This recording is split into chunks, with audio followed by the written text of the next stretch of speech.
I'm going. Well, very good evening, ladies and gentlemen, and welcome. I feel like last week the lunatics took over the asylum. Welcome to a proper Studio Rats Q&A live. This is number 252. My name's James Ivy. I'm Paul Drew. So I'm taking. It wasn't that sunny where you went. It was lovely where I went, thank you.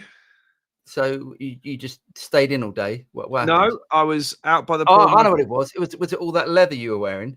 Yes, you made me look like Danny Sapko. Sorry, Danny. No, it was lovely by the pool. Thank you. I enjoyed it very much. I do believe in what's the Australian phrase? Slip, slop, slap. Oh, nasty, mate. Don't hear anything about that. I'm a role model for the children. So sun cream and Factor 50 and all that. So yeah, excellent. Good on you. It was amazing. Thanks. Yes, it was lovely. Good. No, I've already spoken to you about it. I know. I enjoyed ignoring the show last week. You didn't watch it? No. I watched the first 15 seconds, and then you put the picture of me looking like a member of the Scorpions. Well, it's the Scorpions, mate. So you're all very well to get back to a moment of reality, or something like that. I am going to post the link. So if anybody wants to join us in the show, you are all very welcome. You do not need to use the link to watch and enjoy this rubbish. Only if you want to join us in the show. Yeah, I'm sure Vinny busy week. I got back from holiday. Back from my Spanish holiday on Thursday to fly back to Spain on Friday. That was so. Where were you in Barcelona at the weekend? Barcelona at the weekend. Nice. I was home for all of 12 hours. Gosh, that's tough, isn't it?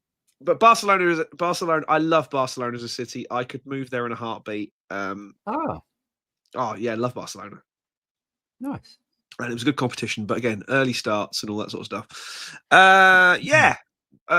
However, tradition. Enough of my frivolity and holidays. Tradition dictates that I say to you, "What have you been up to?" Well, 2 guitars turned up this week. 2 guitars, which I want to show later on. Mm-hmm. I'm officially skint. Well, no. Luckily, I managed to sell a guitar last week, so I bought the last. What you sold? The that red Sparkle Telly. Oh yeah, the Telly stroke Esquire. Yeah. Yeah, I sold that because I wanted to. I really want to finish the Super Strat videos. Right. The Super Strat series. So I'm done now. I've got all of them that I need for the final video. Got it. Huh? -1. Because that one there really started it off. Yeah. So yeah, you're coming over next week, and we're going to shoot the. I mean, it's basically the LA Super Strat thing. Yeah. It's story, because it really is all of the big Super Strat. All the big Super Strat manufacturers that we've got between us now, so we can sort of do a detailed explanation of what we like, what we don't like, and all that sort of stuff, which would be good. I think, to be fair, there's not much we don't like. No, there's not. There's not actually. To be honest, I'll be happy with any of them. To be honest, but whittle them down nicely. Yeah, but I'll pull out the guitars a little bit later on. Cool. To show peeps. But I think I know what the winner is already. Anything else exciting going on? No, yeah. So I did the Emerald guitar video last week. Mm-hmm. I like that guitar. It's great. It looks pretty. It sounds lovely. It really sounds good. It's a great sounding guitar. And the only thing for me is that when I've spoken to Alistair, the owner of Emerald Guitars, before, I said, why don't you make a carbon fiber, electric guitar like a Strat or a Telly? And he said, it's just not my thing. And it's like, it's crazy. You kind of have to doff your cap for his, I don't want to do it. without a doubt.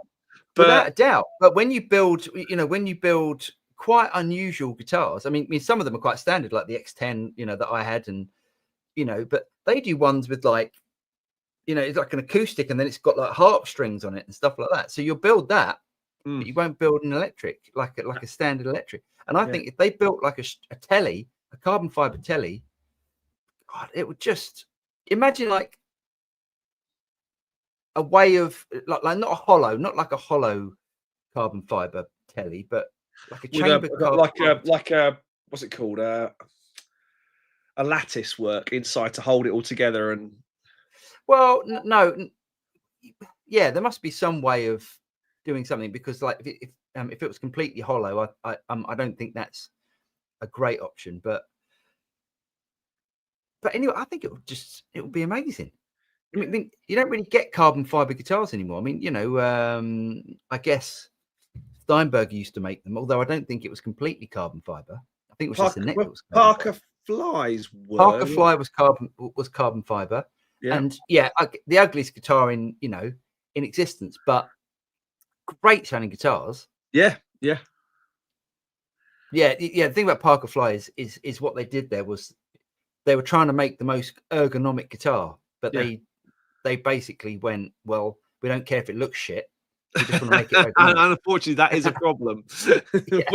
we do live in a world that is shallow. yeah.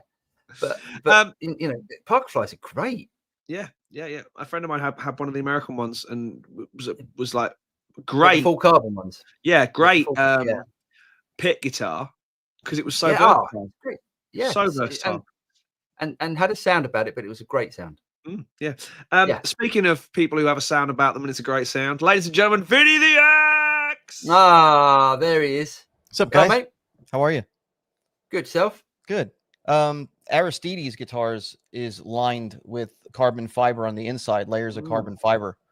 But Aristides is fiberglass, isn't it? It's like some Arium stuff, but it's but on weird plastic, isn't it? It's not on the inside though. It's layered in carbon fiber. Is it? Yeah, and the Steinberger was it was graphite was the neck. It wasn't carbon fiber. So that is I must have my knowledge must be quite low on this. So graphite and carbon fiber are not the same thing. No.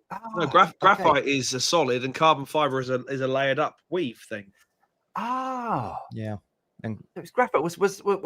Was all of the Steinberger made out of graphite? The ones with the bolt-on necks, just the necks were. The bodies were made out of wood. So that was like the GP one, the M series. The GP was like the triangular shaped one, like the little mini V. The M series was the like Strat style body. Yeah, I had two of them. And then the L series was the what they call the oar or the paddle shape one. That was a molded process. So that was all the same material through the neck, into the body. From what I understand. One of those. You what? I had a bass paddle one. Did you? Yeah, that was great. Yeah, Geddy Lee used to play one from Rush. There was a bunch of guys used to play those. Matter of fact, the one came up for sale on Reverb the other day, an L-shaped one. And it was a good price. I mean, they're expensive now, but the price of this one, it was all redone and it looked mint. I mean, it was like a 9.8 out of 10. And the guy was asking, I think, $5,600 for it. And I was even considering him and Han about selling some stuff to grab it, because it was kind of like for the money, for the shape of it. And I went and checked it the next day. It was gone. Somebody bought it, because any of them in the L series ones that are mint are like going for like $8,000 to $9,000. What? Yeah. I mean, where'd you get the strings from now? You can still buy them. Diodario makes them. Labella makes them. Okay. But they also make an adapter headpiece that goes on top of that old headpiece. It looks like a little square block, and it locks the strings in like all the new headless stuff. So so you can use conventional strings if you wanted to. Cool. Now I'm talking about the one with the trans trem model on it, is the one that's the high dollar one. But most of them are beat up. I had two trans trems. They were great. Nice. Just lift it up, put it in a different tuning. I mean, you have a little switchy thing you have to switch in, but they were great. Anyway, but the bass is sustained for days. Brilliant. Yeah, really great. Really good. Great. But yeah, carbon fiber is one of those materials that you think has taken over the world, but it hasn't taken over every world. Yeah, definitely not for submarines. No. Submarines? They don't Yeah. make submarines out of carbon fiber, do they? It turns out they shouldn't. Why? What happened? Well, the whole thing with OceanGate about 2 or 3 years ago. Yeah. Oh, was that carbon fiber? Yeah, delaminated and imploded. Oh shit! Not to go on a deep rant here. On a lighter note, I was supposed to have a guitar delivered today. I was going to do a live unboxing with you guys, and then I got a message about 2 hours ago that it's been rescheduled for tomorrow. So all I'm going to say is this: there is a 87% probability that James is going to like it. There is a 25% probability that Paul's going to like it. It's a pointy thing, isn't it? I'm not saying nothing. Pointy thing. It's either pointy. It's pointy or it's got a quilt top on it. No. Or it looks like Grandma's coffee table, as you would say. Or Grandma's coffee table. I must apologise about the backdrop today because Greg was over today and we were doing some work in the bit of the studio that no one ever sees. But that has been a dumping. Basically putting in the toilet, and that's all the stuff that was in there is currently been piled up around it. So just so I can move, mostly empty cardboard boxes and bubble wrap, as it turned out. Hey, should we do some questions because people are going to be? You hanging around, Vim?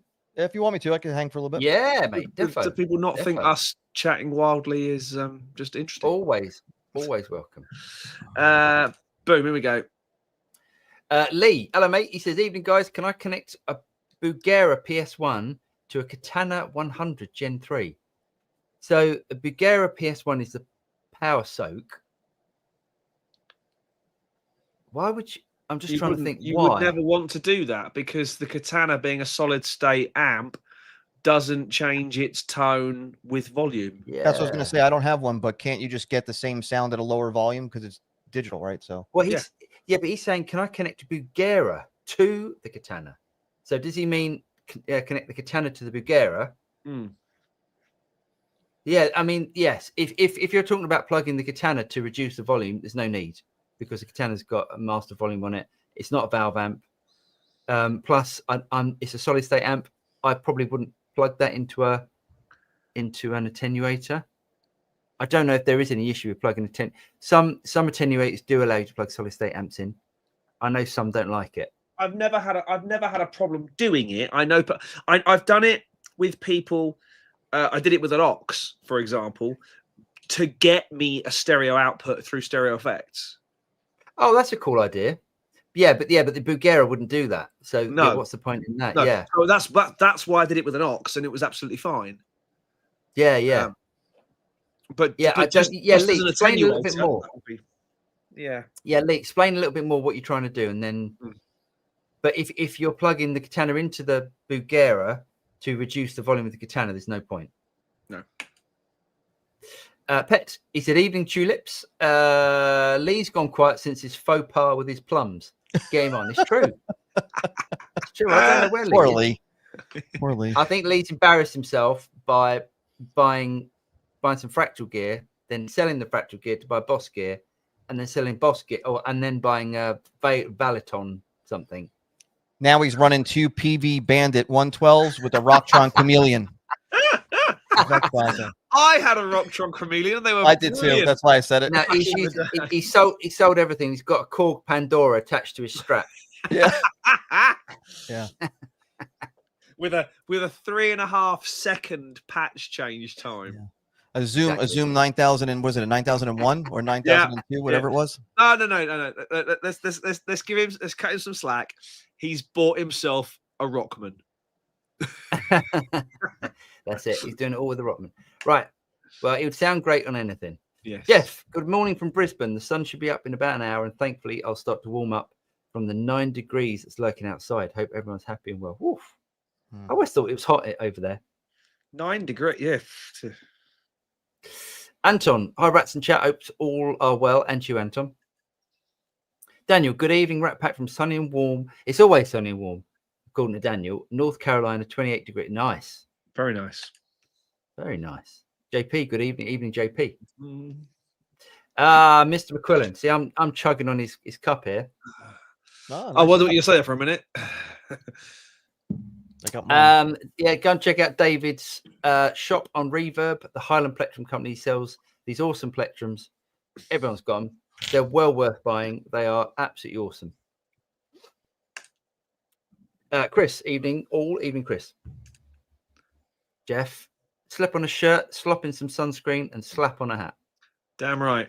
Yeah, that was very much the order of things by the pool last week. Oh God, I so want to go back. Yeah, I can imagine. Yeah. Evening, rats and cats. Keith. Evening, Keith. Landon. OMG. What's landing? What's landing going on about? What's OMG? Don't know. David, he said, I'm probably showing my age here, but what is the crowns? Number 1, number 2, number 3 on the comment.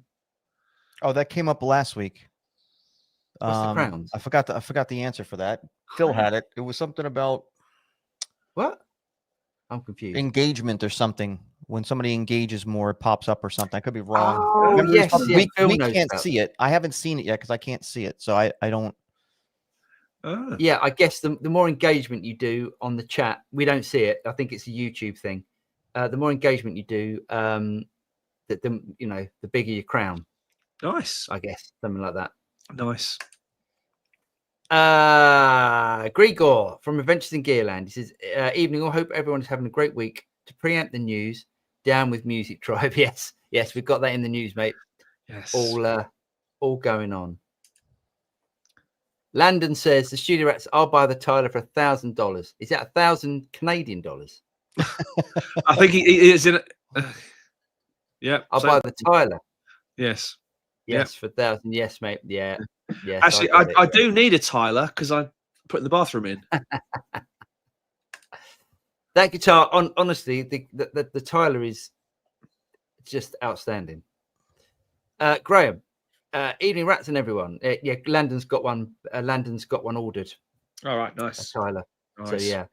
By Satchitrucci, greetings as always from Nashville, fellas. Hope all is well with everyone. And to you, Vice Satchitrucci. I need to check out Vice Satchitrucci's YouTube channel.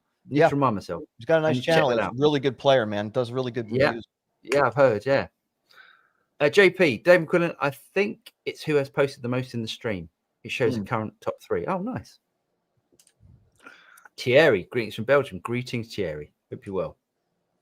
Jeff, the Peak Dawn Standard in my profile pic got swapped a couple of days ago for a Classic S Antique. Oh, nice. Oh, I had one of those. A pair of humbuckers. Oh, that's interesting. I had an HSS I've never seen one. Classic.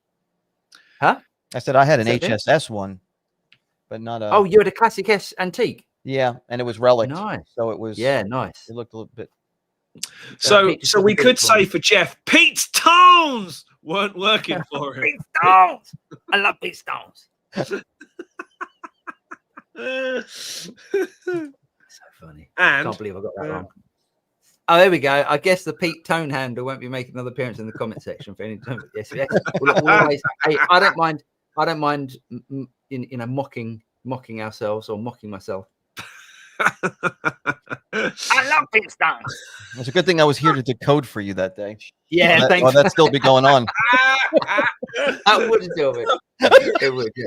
Who the hell's Pete Stone? It's the American accent. You can understand his because he's got like where's he from? He's got like a New Jersey sort of accent, isn't he? Yeah, it sounds like it. Definitely like New York, New Jersey, something or other. Yeah. I love Pete Stone.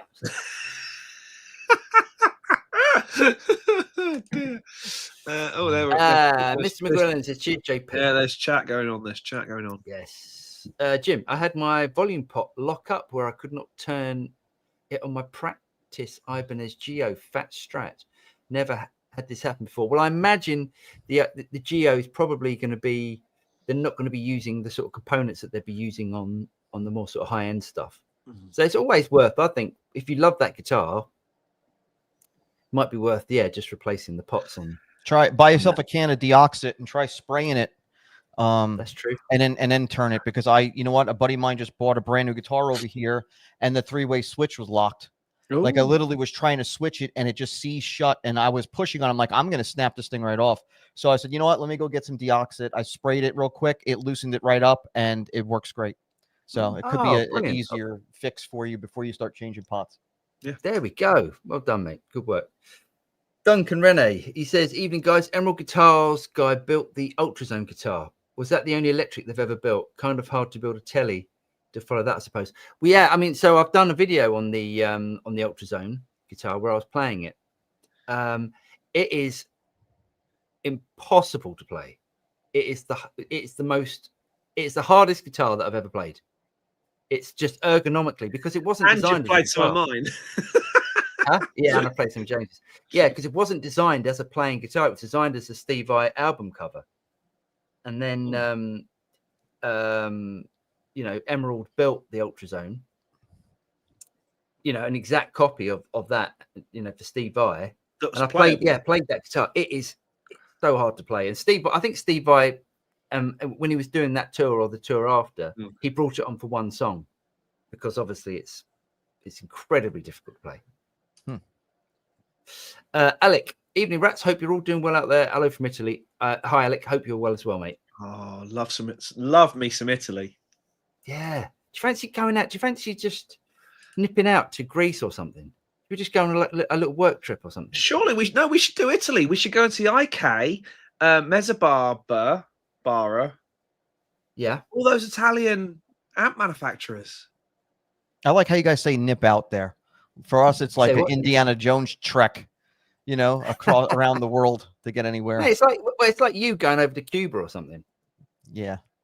Or for you, it's like you going to Nashville. Yeah. Yeah. Yeah.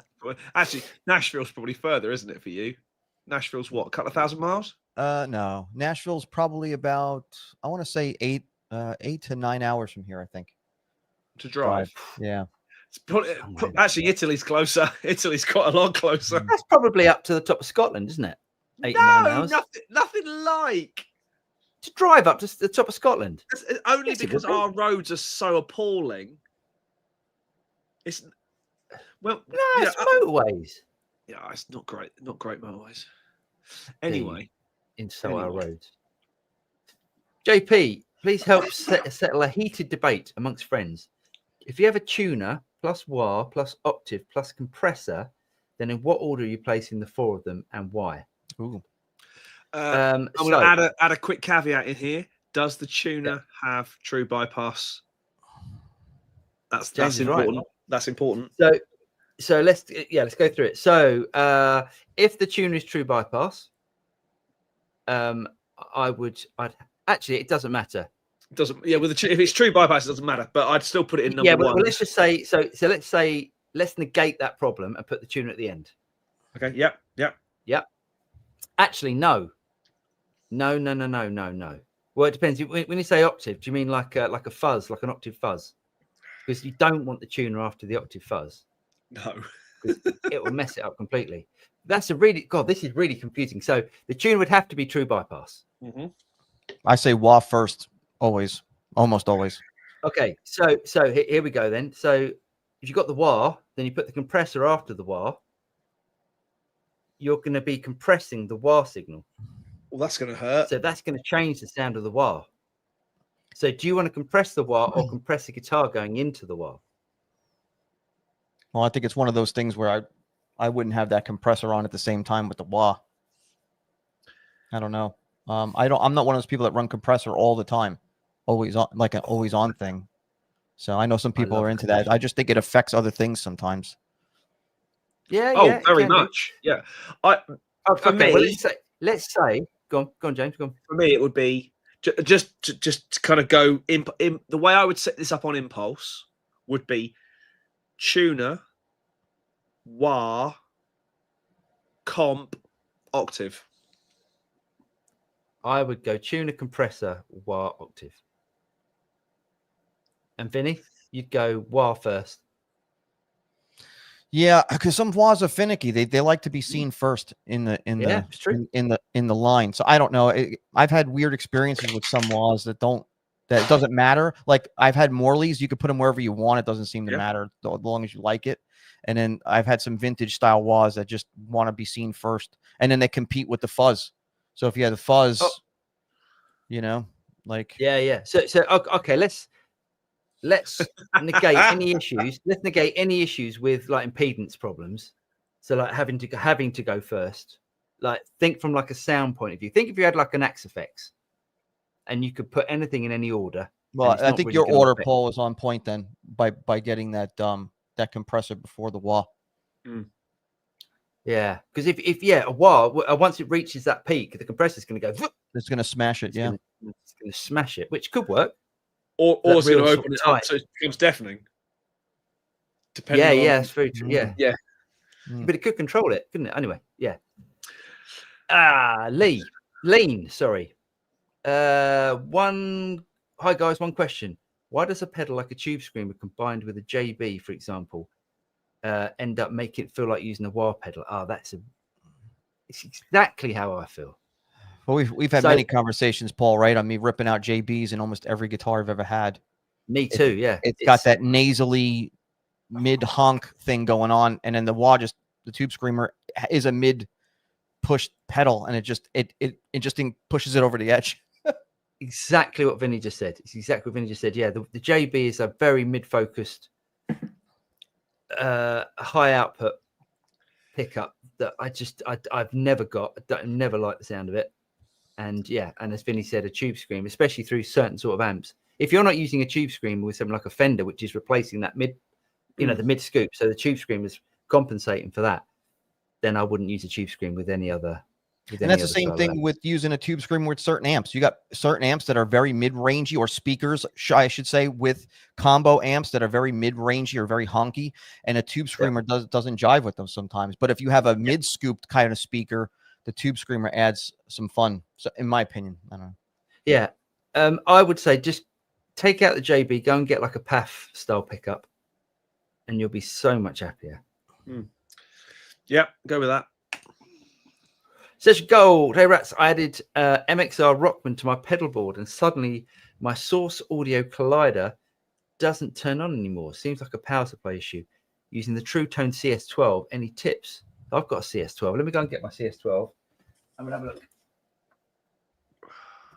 It's probably going to be a current requirement thing. Oh, I don't know where it is.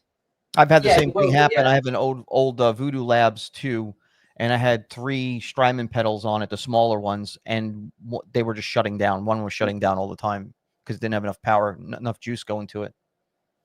Yeah. So there's only a certain amount of juice that the pedal board can cope with, and some pedal boards, even though they say they're like, I don't know, 500 milliamps, they'll compensate the other outputs, won't they? Am I right? Yes, yeah. Only theoretically they should be. What's the phrase? Dedicated. No, what's the phrase I'm looking for? Isolated is isolated. Is the phrase. So, but isolated, and some of them will say 400 or 500 milliamps. They have 5 outputs, but they're only 100 each. So you got to kind of check what. Oh, I see. It's kind of like a play on words. So I've got the Voodoo Labs 2 and the Voodoo Labs 3, and I've not had a problem, but the only problem I've got at the minute is I've got one pedal which is 18 volt, and neither of the Voodoo Labs do 18 volt. I'm like, I've got to go and buy a. Your Voodoo Labs 2 doesn't have 18 volt? No, mine does, because I run my my full tone Deja Vibe through it. All right. No, I've got one of those Jackson chorus. I don't know what it's called. Is it a newer one, James? Do you have the newer? It's probably a good 5 or 6, 7. I love Session Gold is there. Come and answering the question, and now we've turned it around to how to fix James's pedal board. Okay, Session Gold. Just bear with us for 2 seconds, so these two can get this out. Yeah, I got a 12 volt and an 18 volt on my Voodoo Labs. Oh, okay. I'm gonna have to check that then. So, Session Gold. The True Tone CS12 is great. I would switch over to the Walrus Audio Canvas power supplies, because on some of them you actually get a like a meter, and it tells you how much you're running. So if you go and get one of the big ones, the HP, what am I running here? I can't even see it. It's tucked to the back of my rack. But the HP Plus, I think it's called. It's got loads of outputs. And as you're plugging in pedals, the lights go up to tell you how much you've got left. Oh, good, so, good idea. Great idea. 100% or 50%, 25%, whatever. And it's really they're brilliant. They're really good. The quietest power supply ever. Cool. Chicago Timmer. I love my Harland Picks. Nice one. Well done, Tim. My man Andrew. I got my Harland Pick yesterday. Love it. Oh, awesome. They're all buying Harland Picks. David's plectrums are outstanding, but I'm still afraid to use them on my Maton. Yes. My cheap acoustic, though, I'm shot to shit and back. Nice. Yes, yeah. I wouldn't use that on a... Yeah, you don't want to be smacking that Maton about, do you? No. Gary, hi, guys. Have you seen the new teleport pedal designed by Michael Palmisano? Sounds amazing. Surprised it hasn't been done before. I have not. I do not know what that is. Should I look it up? Look it up, quick. Teleport. Teleport. T-E-L-E-P. Teleport. Oh, pedal. Right, let's have a look. What is it? Okay, let me. Should we switch on? Yeah, do it. Isn't it? Share screen. Hold on. Let's have a look. Yeah. Okay, let me make this full size. Hold on, because then that looks quite tasty. Okay, so it's a revolutionary multi-channel looper, router, and interface all in one, with global Wi-Fi reach directly from your pedal board. Make music with friends, write songs, demo gear, jam with notable artists, anything you can dream of, with the ease of a text message. Wow. There's an awful lot of marketing blurb in there. Yeah, it's a lot of hyperbole, isn't there? It's like, what? I don't understand what it does. What is it actually doing? Is it a looper as in for effects pedals looping, or is it a looper as in creating loops, as in audio loops? No, I think it's a looper as in like a Ed Sheeran type looper, because it's got record, play, and tap. Okay, that's what looper. Yeah, it's got drums. It's got drums control, song control, volume. So I don't really understand what's going on. Does it sync up with other users that have the same pedal? Is that what they're talking about? I don't know. What's that? Make music with friends, write songs, demo gear, jam with notable artists. What does that mean? Does that mean it's got, or maybe it's got some backing tracks built into it or something? Jam with notable artists. That's one of those things where brands go, we've got one artist who is going to be on it once ever, and we're going to get everyone to use it. Yeah, I'm just having a look at the ins and outs. Okay, I mean, I don't really, But this is what happens if something like this comes out, and then because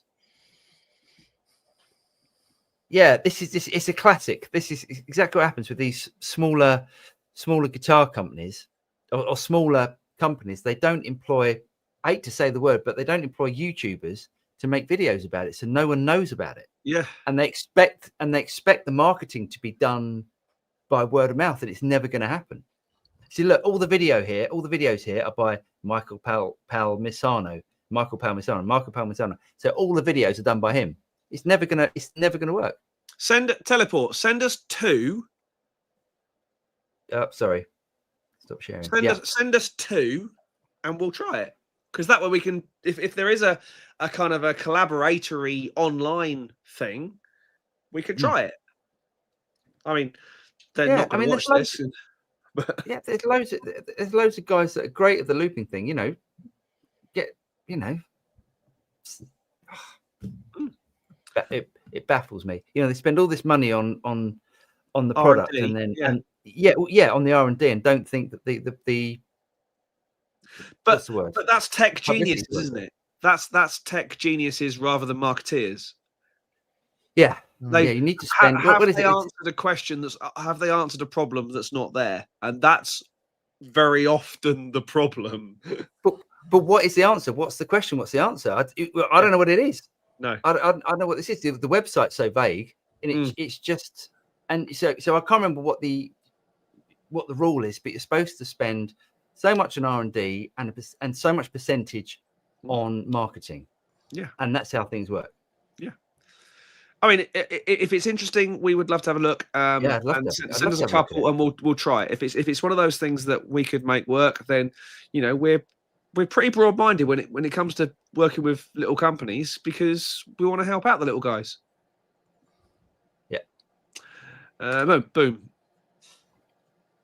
Jonathan, he said, "Gents, if you haven't grabbed yourself Dan Huff's new album, you're really missing out." Yes, I need to have a listen to that. I saw that. I hate to say it. Gregoire was over today, and he said, "Oh, I've listened to that this morning," and he said, "Just listen to it. Don't take my word for it. Have a listen to it." And I've listened to it, and I'm like, it's good. But you know how sometimes you can listen to an album and you go, "That's the first single." Not with this one. But there's not.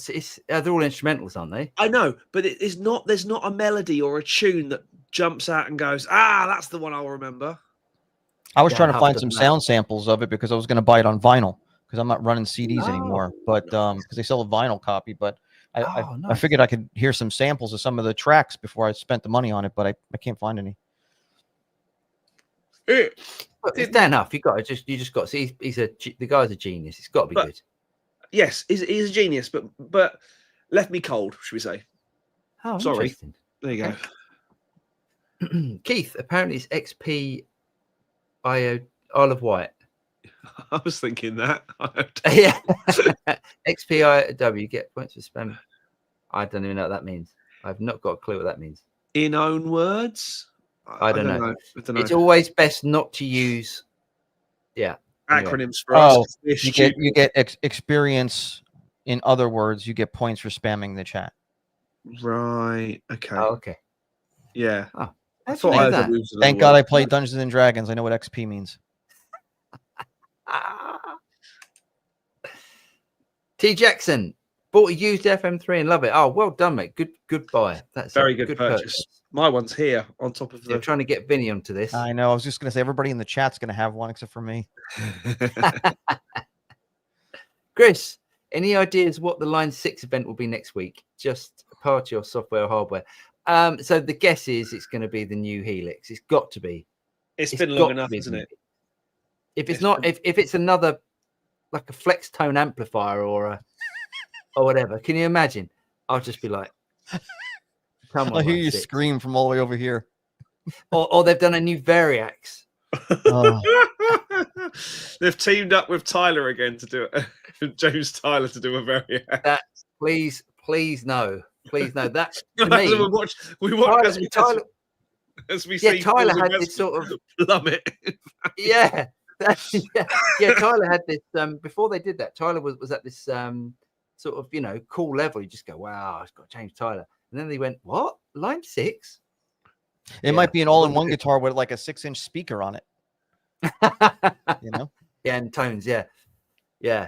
So Rich Rankin used to work for Line 6. That's the connection between Tyler and anyway. I didn't know that. Jonathan says Vice Atrucci YouTube channel is killer. Well, I will go and check it out. Pet, any of you guys played a Brad Paisley signature telly? I'm lusting after one. Yes, I played the one with the silent pickup.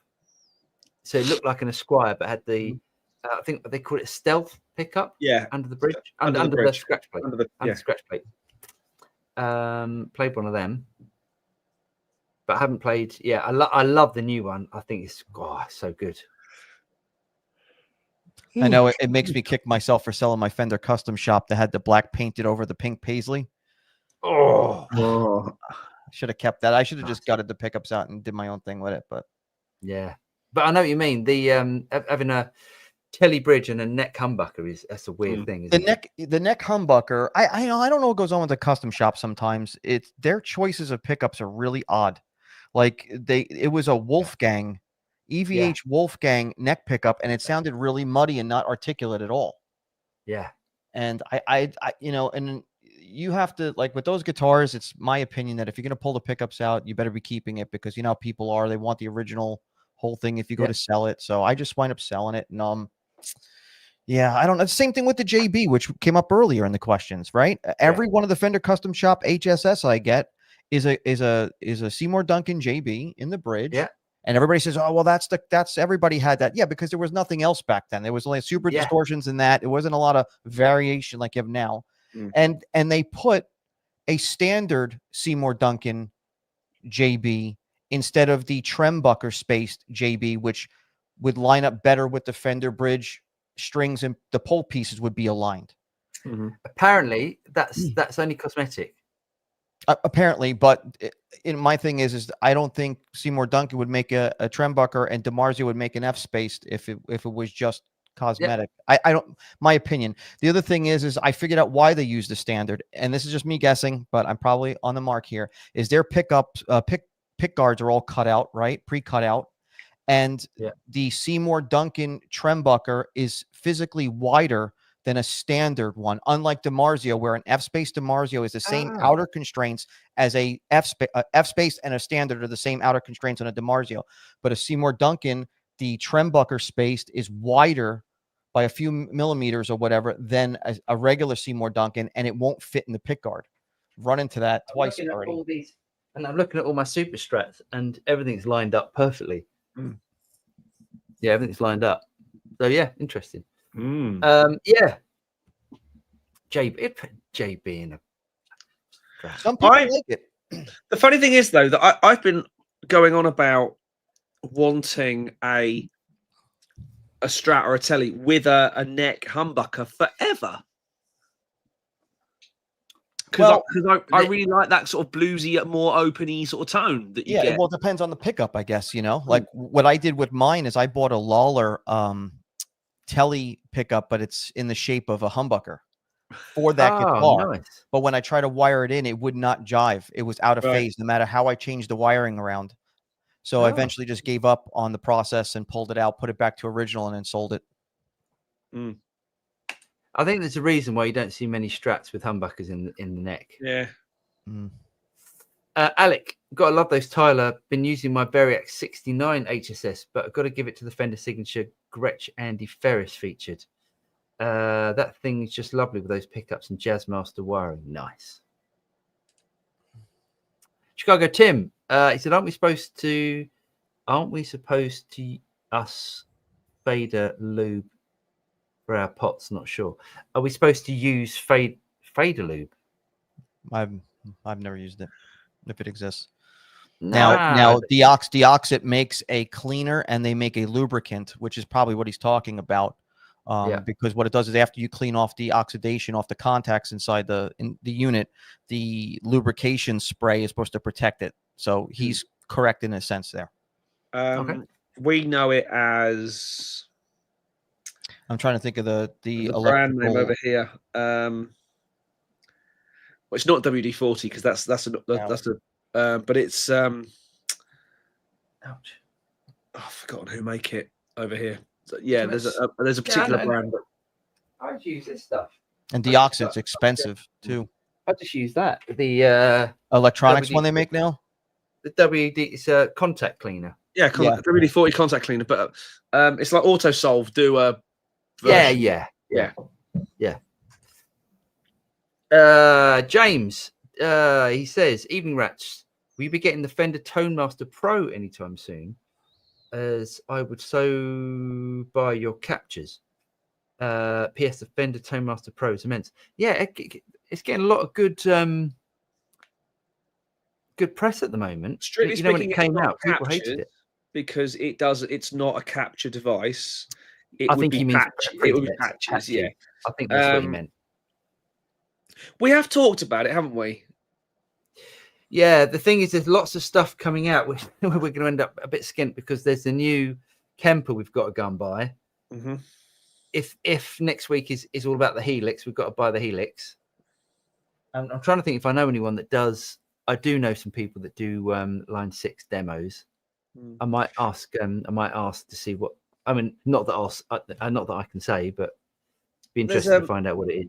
There's a I mean, the thing with Kemper is, and I've been looking through all the blurb. I know you probably talked about this last week, but the thing about Kemper is there's some decisions in the process, in the development process, that they will have asked themselves, as in the engineers will have asked the marketing department, and the marketing department will have asked the engineers, things like, if someone does let's a profile, because that's Kemper's terminology, isn't it? So if you do a profile in a Kemper version 2, will it work in Kemper version 1? Now, the marketing department will say no, because we want people to upgrade. If you do a profile in Kemper version 1, will it work in version 2? Well, of course it has to, because there are people who spent hundreds of pounds on profiles and will want to import those straight away over to Kemper version 2. And I don't think anything on version 2, anything will work on version 1 of anything. No. I think that's the whole point. So no, I don't think so. But will you be able to do a simple capture that will work then? Can you do a version 1 capture on version 2? I doubt it. I doubt it as well. That again, that's the engineers say we could do this. We could just make it a version 1 capture, and the marketing department say no, because no, I don't think they would. Yeah, they want, because you want things to progress, don't you? But there are those questions are the ones I'd love to have answered. Yeah. So yes, at some point we will definitely get a Toemaster Pro, James. So thanks for reminding us. When the price dips below 4 figures. Well, I think Fender have really worked hard at it to update it to a point now where it's usable. Shame we don't know anyone at Fender. I do, but they don't. Oh, clearly, I don't, because they don't answer my email. Yeah. Session Gold. Agree with Jonathan. The Dan Huff record is awesome. I bet it's awesome. James likes to listen. James listens to prog. So as far as I'm concerned, if James says it's bad, it's probably good. I missed you lot last week. I really did. Yeah. We should have watched the episode. Alex, there's been some very interesting beta stuff happening with the Katana Go coming to the Katana Librarian app. It's very promising as an alternative editor and would let your patches made in the Go. Oh, nice. Okay. Awesome. Cheers, Alex. I will check that out. I'll have a chat with Matt and see what's going on. And made in the Go be fully transferable back to the regular big Katana amps. Oh, nice. So you can make patches in the Go and probably vice versa, swap them with the Katana. Nice. Yeah. That's a useful thing. Come on out, boys. I've got an Airbnb for you, and we'll have a major guitar factory right over the hill. Oh, there we go. Where are you, Alec? Whereabouts? Whereabouts in Italy? Oh, I love Italy. How big is Italy? Like, for instance, if for instance we want to go to Mezzababa, and it's in Milan. I don't know where they are, to be honest, mate. I don't know. You're looking at. I would estimate from the toe of the boot, to the upper to the Swiss border. Yeah. Swiss border one side, French border the other. It's got to be a way. It's got a way. That's a day's drive. Yeah. So Graham Campbell says it's over 8 hours for him to drive to Scotland, from central Scotland to Essex. Yeah, I'd say that's I was right. Yeah, have some of that. So it says Italy mainland has a length of 736 miles.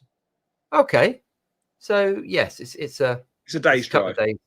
Well, it's a couple of days drive, really. Wow. Yeah, it depends. Oh, I would like to. I've never been to Italy. I'd love to go. I would love to go. Love Italy. Alex says, if you know Paoletti guitars, yes, we're basically neighbors. Oh, nice. That'd be a good shout. That would make a good bit of content with those. There we go. I like. Let us know. Let us know where you are. And I tell you what, Airbnb might be a family holiday.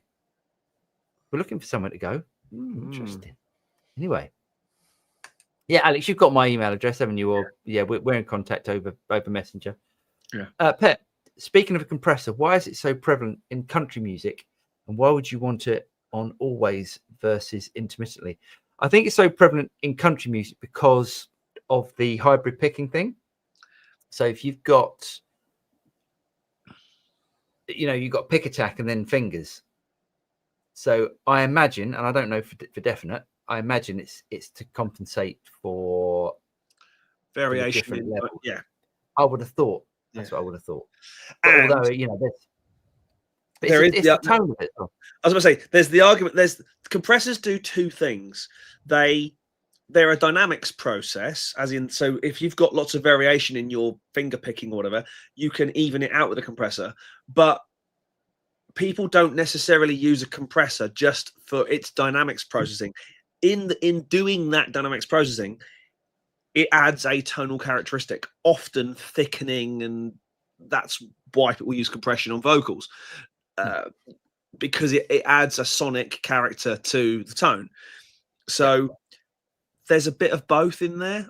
I think. Yeah. I mean, that kind of chicken picking thing, which I really can't do. It's very compressed because you want the evenness between the notes, either double stops or whatever. So that's right. Yeah. I would say. I'd say that. I always find that if I'm using it, I use the compressor when I got a mild overdrive. Because it gives you that more sustain without giving you that more drive, right? Yeah. But if I'm using a heavier gain, the compressor just squashes it. You're already getting compression with the heavier gain. It kind of, to me, it ruins what I'm trying to go for. Depending, By adding harmonics, you are effectively leveling out the tone anyway, because of the adding harmonics. You're creating that kind of flatter signal. So. I know people who use compression on distorted guitars, but I know way more who don't. Yeah, I mean, compressor is always on for me, but it's got the mix. So I use compressors with a mix control, so you can vary it from the compressor being 100% wet, as in all compression, and then you dial it back so you can have no compression, and then you can dial in a little bit of that mix. So it's like a parallel signal chain. Nice. The compressor, that's one of my favorite pedals ever. If you're using something like a Boss compression sustainer, which doesn't have a blend control or a mix control, they are the ultimate jazz guitar compressor. If you want to get that kind of Charlie Christian thumb chord playing thing, that's how to do it. But that wasn't a compressor. Charlie Christian didn't use a compressor. No, that was in the studio. Yeah, obviously he did. But if you want to do that. Sorry, go on. That is the country music sound. That that CS1, whatever it was, that was the original. That was the only compressor, I guess, at the time. Yeah. Nick Torres just came back from an end of year school gig. My son, second grader, was the drummer. Nice one. I teacher was a guitar player. So proud of my lad. Oh, that's brilliant. Good Nick work. Torres. Cool. Yeah, that's fantastic. Yeah. The average guitar player, or the average guitarist, sorry. How about with a wet dry rig? I would typically run my phaser in front of the amp with the normal setup. But what about with a wet dry rig? Are you still running it in front or behind the wet side? Oh, I with a phaser, always in the front. Yes. For me. Yeah. Always in the front. Yeah, so that would be the dry rig. Yeah, that would be part of the dry. The one that you actually showed me was vibrato and like effects like that. I've in the past always put them in the loop, and you went no wrong as soon as I put it in front of it. Oh yeah, there it is. Oh, do you mean vibrato? No, like a univibe type. Oh no, yeah, univibe, yeah. Yes, yeah, in the front. Yeah. I didn't know. I went. It's a modulation effect, therefore put it in the loop. But of course, it isn't. Not necessarily. It's a dynamic effect, isn't it? Well, yeah, and also choruses. I like things going in the front of the amp, and it depends what you want. If you want that 80s tone, that's post the amp, and if you want that, sort of classic, chorus tone, that goes in front of the amp. Phil, hello mate. He said, "Good evening, gentlemen." Good evening, Phil. Good evening. JP says Voodoo Labs do a doubler lead that allows you to power 18 volts from two 9-volt outputs. I have a Qtron that's 24 volts, so I have two 12-volt outputs powering it. Wow. Yeah. 24 volts. Ouch. Damn. Cheers, JP. Session Gold. Thanks for the tips, guys. A shame that I've not even used up all my slots, and it can't handle the pedals. Was hoping my investment a few years ago was future proof, but it seems not. Thanks so much. Yeah, I mean, I've got probably 6 power supplies now. Yeah, I've got at least 3 or 4. Yeah, don't feel bad. Yeah. I just had to buy a new one to run the Strymon stuff, so I feel your pain. Yeah, sorry, mate. Yeah. Hello, Rich. Good evening, one and all. Look at Rich with his. Is that a Richie Sambora? Is that a Kramer or a Fender? That's probably a Kramer. Yeah, I reckon that's the Kramer. Nice. Nice. You don't see them. You don't see them about anymore, do you? No. What's funny is oh, sorry.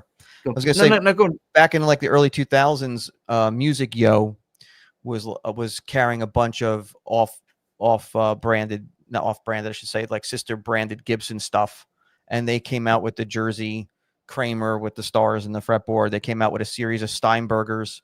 They came out with the L series paddle shape, but that was a wood body with a graphite neck. Was built by Moses Graphite for them, but they had a bunch of Steinberger models too. It was actually pretty cool. It lasted for a few years, and then it disappeared. Music. I've never heard of Music Yo. Yeah, it was a website. It was pretty cool, actually. I bought a few things. I bought a couple of Kramer Strikers off of them, and a bunch of other things back in the day. But yeah, it was pretty cool. I should have grabbed one of them Steinbergers. Is Richie Sambora now one of those guitar players who has fallen from grace? I mean, he's still brilliant. I haven't seen Richie Sambora play. I mean, I know he went through his sort of pissed up stage a little bit, and I think he lost it a bit, didn't he? But I don't know. Popped up on Norman's Rare Guitars videos several times with Orianti there jamming in the showroom.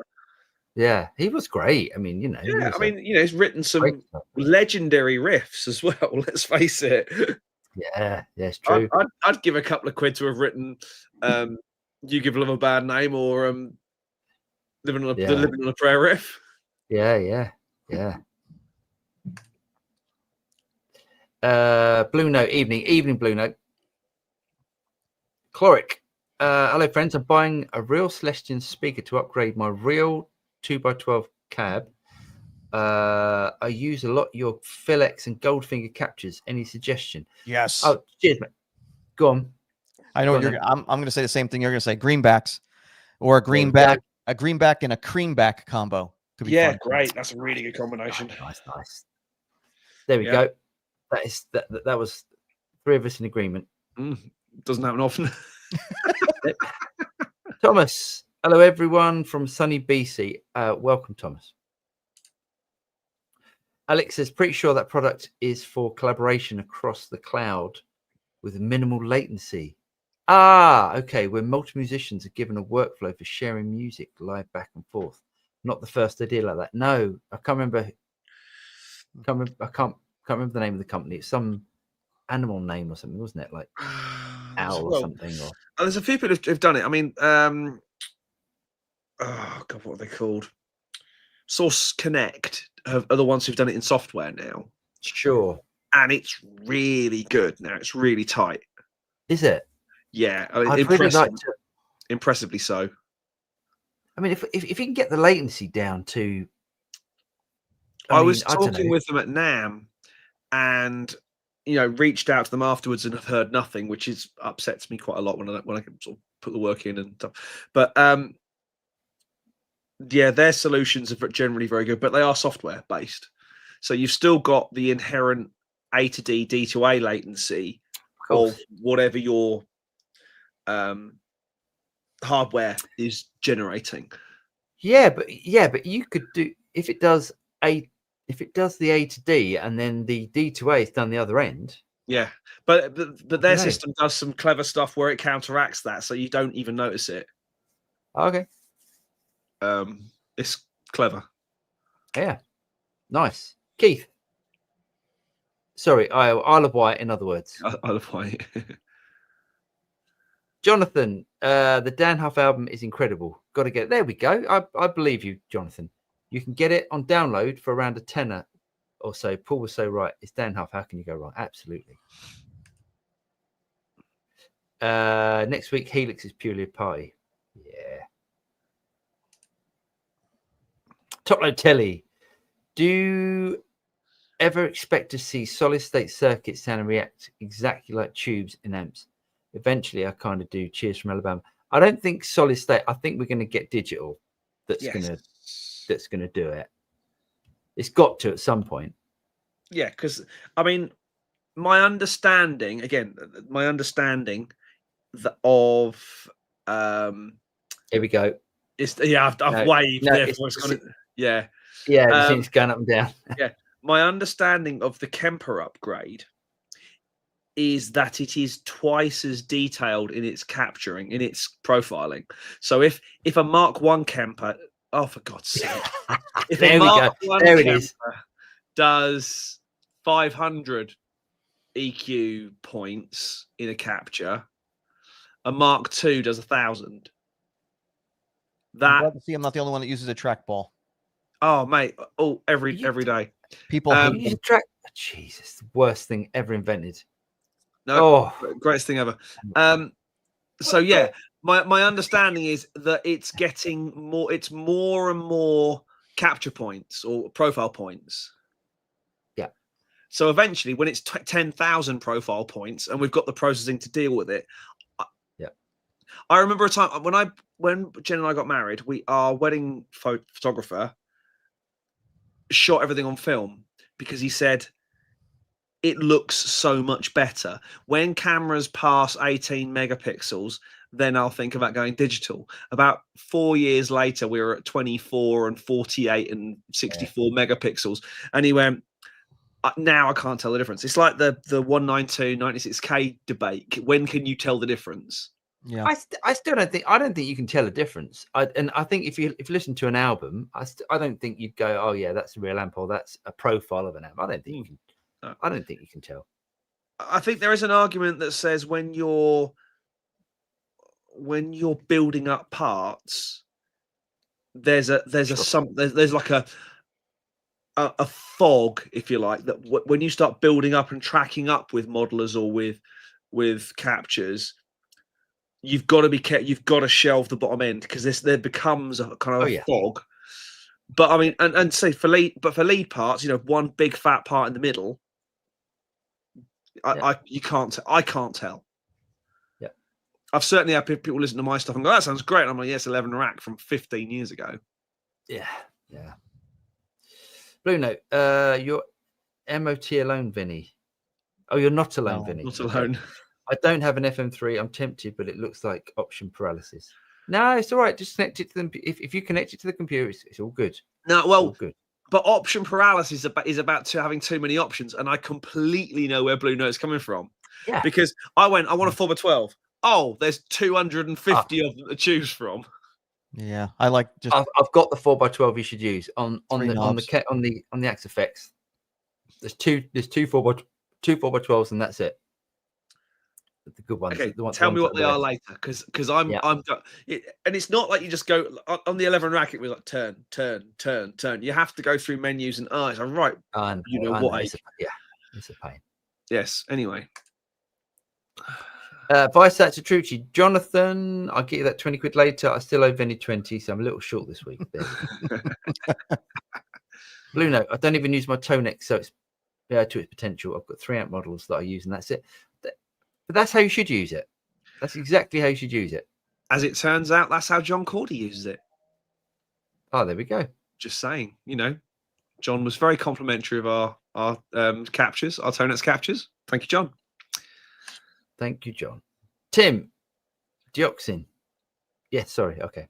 We're talking about the spell check. That's right, mate. Not a problem. Yeah. Nick Det, hello, mate. He says, hi, hope all is well. I wonder if Paul checked the new fractal update. Yes, I've downloaded it. The thing is, I can't watch those videos. So I download an update, and it's just like, this amplifier's changed. I'm just going, I'm just like, do you know what? To be honest, I use one patch inside the fractal that I programmed. That's it. That's all I use. I'm not interested in, if I try this amplifier, I'm just not interested. Because again, the option paralysis is too much. You just end up playing with it, and as opposed to playing. Yeah. Jeff, re-Strat neck humbuckers. Elliot Randall's reeling in the years. Strat as a humbucker. in the neck position. It's SSH rather than HSH. Oh, interesting. I have been on about SSH guitars for donkeys, and I'm glad the world is now coming around. Boom. Well, I'm not sure reeling in the years is the world coming round, mate. How old is that song? Oh, it's a while old. Yeah. Gary says, I went to Peach Guitars a few weeks ago and ordered a Tyler Studio. Oh, Tyler Studio Elite. While I was there, the boy's spending some big money. While I was there, I saw a beautiful Tom Anderson drop top, which I started obsessing over, and ended up going back and buying Jesus. Jesus. Gary's just dropped 12 grand on. Gary's just dropped 12 grand on guitars. Chris, odds of line 6 Boss Tone Master incorporating NAM captures. Seems like an easy way of adding capture tech since Valiton, Hotone went their route. Yeah, the thing about NAM captures, it's just feels a bit bandit at the moment, where like, you know, it's different if you can capture on those devices as opposed to going through this whole rigmarole of doing a NAM capture on your computer, which is a nightmare, I think. Then that's different, but it's got to be done on the unit as opposed to having it elsewhere. Hopefully, IK at some point they're going to bring out something where you can do it on the unit. Yeah. Hey, can I talk about my guitar yet or what? All right. Well, let's do this one. Okay. Yep. Session Gold. Cool. Gary, did you get one with the switcheroo system? Yeah. We need to. Yeah, I'd like to see Gary's guitar. So, 2 guitars turned up. Did you send that Freeman back? Did the Freeman go back? No, it's still here, but it is going to go back. The sparkly one? I love that one. Yes, it's going to go back because I can't afford it. I really want that one. Yeah, well, I'm sure you can have it if you want it. I could have a word with them. Anyway, you know, a man in the know. Oh, look at that! Where the hell did you get that? Oh, that's Shabbat. It's not focusing. Maybe Yummy. Yeah. If I do that, and it's trying to focus on my bald head. Shabbat. So yeah, this came over. It's pretty incredible, to be honest. And I love the color. So much. Yeah. The only thing that I don't like about it is because he took all the pictures of it when as it was being made.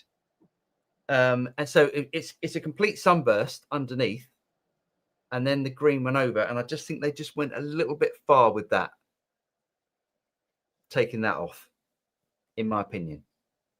But apart from that, I think it's the color. I think it's the color that's coming through. If it was more just the down to the wood, it probably wouldn't look so. Yeah, maybe in your face. I think that's what it is. Yeah, maybe. But it's sunburst. It's this great sunburst underneath. So yeah, I like that very much. Oh, look at that! I mean, it's to be honest, it's incredible. It's yeah, it's a super strat, but as opposed to, you know, something like the Sir or the Tyler, which are very sort of almost like precision instruments, this feels like a vintage guitar. Right. So it's a bit of fight on it. It's great. Love it. It's nice. Yeah, I've got a little issue at the moment with the tuning. It's Vinny might be able to help with this. It's slipping out of tune quite often. So I've even changed the trem springs on the back. So I've got to do a video for Avi Shabbat, and then we'll work it out. But is it getting caught up in the nut maybe? Well, so I've ordered some nuts. What's it called? Nut sauce, whatever it's called. Yeah, Big Ben's nut sauce. Juice. Yeah. So I'm going to put that up there. I put some graphite in there, and it's still not doing it. But it could be that it's just, but it's not just one string. It's not returning to zero, huh? Yeah. So I don't know exactly what I mean, it's very slight, and it's something that if you flick the trem bar, will it like boing? Will it make that like that flutter? That flutter? Yeah. Okay. Yeah. But anyway, so yeah, a little thing that will get sorted in no time. But yeah, I love it. It's that's yummy. I like that. Yeah. And then last one. So this is so that's been on order for ages anyway. But the last one I sold the telecut, the red telly. Mm-hmm. And I can't remember whose fault it was. Was it Neck Deck? I can't remember who came on. But I'm gonna show this. Ooh, that's clean. Oh, look at that! It's like if I show you, I don't. Can you see the check-in? Yes. Just about. So yeah. It's perpendicular to the body. Yeah. Yeah. So it's got loads of check-ins. So it's a nitro. So, sir. No. Oh, it's a Tom Anderson. Yeah. Tom Anderson. Yeah, I can cover that for the. Yes. Nice. Yeah. It's the only thing I hate on it. The white. The tip. Yeah. And why? I don't like the trem. The trem on it is like you can't flutter it. It's really so it's got 2 springs in it. It's a 6-screw trem or is it 2 trem? 2 post. I can't see the other side. Flip it around. Oh, it's a 2 post. It's a 2 post. And you can't flutter it? It's really stiff. It's weird. Really stiff, even with 2 springs in it. So what I'm going to do, I'm going to whip that out and I'm going to put a Vega trem in it. I have one of those. You like it? The Vega trem? I don't like the Vega trem. Oh, why is that? What don't you like about it? I didn't like how the strings go through the block. I didn't like how the trem can fall into the cavity. If you want to take all the strings off, you have to like chock it somehow in the back. Oh, really? You know what I mean? Like if you want to clean the board, the whole thing will fall inside itself unless you wedge something in there. Unlike a conventional one where you could put a towel or something underneath the overhang. It's just, I don't know. And I think the sustain is not there. I don't think it has the mass. That's just my opinion. Some people may tell me I'm crazy, but I didn't think it was worth it. But if I would I would buy some low tension springs, change to low tension springs, give it a forward cant, about 1/16 of an inch forward cant to maybe 1/8 of an inch forward cant. You should be able to do chatters on it. Yeah. I mean, that's what I thought, but I've even got 2 springs in the back because it's, I can't, I mean, I guess I could, loosen it even more, but yeah, okay. I'll try some low tension springs, but the whole neck joint, if I can, the neck joint on those is spectacular. Yeah. I forgot who came, who's the guy that came on? He's on all the time. Was it Neck Deck? Neck Deck came on. Yeah. And he showed us that thing it's like slides in there in like a U-notch. That I never knew that. That's fantastic. Yeah, it's as like a precision instrument. It's incredible. Yeah. I don't. Yeah, one of the other things I don't like is I understand the practicality of them, but push. You can hit that. Well, it's not even that. I just think for me, it's aesthetics. I'm looking down at it, and it's got these, 2 pushes on it, and you look down and see these things sticking up in the air. I don't like one more tech question, because I know you want to move on to more questions, but the it's a two. I keep thinking it's a 6-screw vintage tremolo. It's not. It's a 2-post. So I don't know. How is the bridge leaning forward at all, or is it decked down? Yeah. It's got I mean, a mil or so. I want to say the springs are really heavy. It's got very heavy tension springs. So, I mean, yeah, to be honest, I can't even move it with my hand. So I reckon you're probably right on that. So maybe if I change, if you can't get, I don't know if you can get them on your side of the pond, the FU tone light tension springs or something like that. But if you can't, the black springs that come on the Fender guitars and some of the higher end Fender Strats, there are lighter tension, and that would probably work for you in a pinch. Okay. Then let's that sounds like a good option then. Nice. All right, thanks, mate. I think I'll do that before sticking on the Vega trem then. But yeah, no, so that arrived yesterday, and it's outstanding. But yeah, and it's a relic one as well. So it's got the check-in and I know a lot of people like the Vega trem. I hate to talk crap about it. I don't like how, I know the whole idea is that it's made so that you could pull up on the bar like a Floyd and it doesn't interfere because it actually goes inside that cavity opening when it's bent back. But if you want to take all the strings off and clean the fretboard or something, you have to figure a way of jamming something between the block on the inside, and that thing is curved. It's like odd, so it's kind of hard to keep it like with the tension on it without it coming off the 2 posts. You know what they need to do? They need to do something like like on James's Eggle, where you drop the tremolo and it locks. You drop the arm and then it locks in place. That was such a brilliant invention. It is a pain in the ass to set up, but once you've done it, it's genius. Yeah, it's brilliant. Yeah, but if you change like your string gauge, even brand, you can guarantee that it won't work. Yeah. Do you want to do the news before we talk about? Yeah, should we get through the news really quick, because there's probably loads of questions and we're probably really far back. And I want to talk a little bit about next week's impending money spending opportunity. Yeah. Okay. Yeah. Good point. So there's a new. Oh, look at that! You like all this sort of stuff, don't you? Look at that is. Oh God, I can't even look at it. Beautiful. Is that a black limber? I can't. Oh, I can't look at that. It needs more knobs around the perimeter, all the way around to the other side. It needs it all the way around, doesn't it? I hate all the knobs, man. God, it looks terrible. That is as ugly as sin, Jay. The green one, I'm sorry, is wrong, but that red one looks beautiful. What the hell is going on? That's weird, isn't it? He's never going to use that. That is. I just that with the like Vinny's JTG with the gold hardware. I like. Yeah. That whole, I don't like it. It's weird. How much are they? Oh, they're €5,500. They're about £5,000 UK. That's quite a lot of money. It's a lot of money. PRS anniversary McCarthy SC56. That's very lovely. That's nice. It looks nice. I don't like the headstock. No. Where is it? Hold on. I don't like the. I always like the just traditional. The Paul Reed Smith thing looks great. Yeah, I don't like the private stock headstock thing that they do. I mean, I wouldn't kick it out ever snoring. No, it's a nice looking guitar, isn't it? Oh, black though. Oh, I'm not sure. That's a flame top. Yeah. Is it? It's a flame top. Yeah, flame top. $5,000. It's a lot of time. I'm telling you that Santana that I have, it goes for $6,000. Does it? Yeah. Wow. Oh, mate, you could sell that and go and get a US. I'm very strongly thinking about selling it and then just I'll get a USA Tyler. You won't regret it, mate. You won't regret that. Okay. Right. Yeah. I'm a little bit unsure about this. So Steve Stevens is endorsing a folding guitar.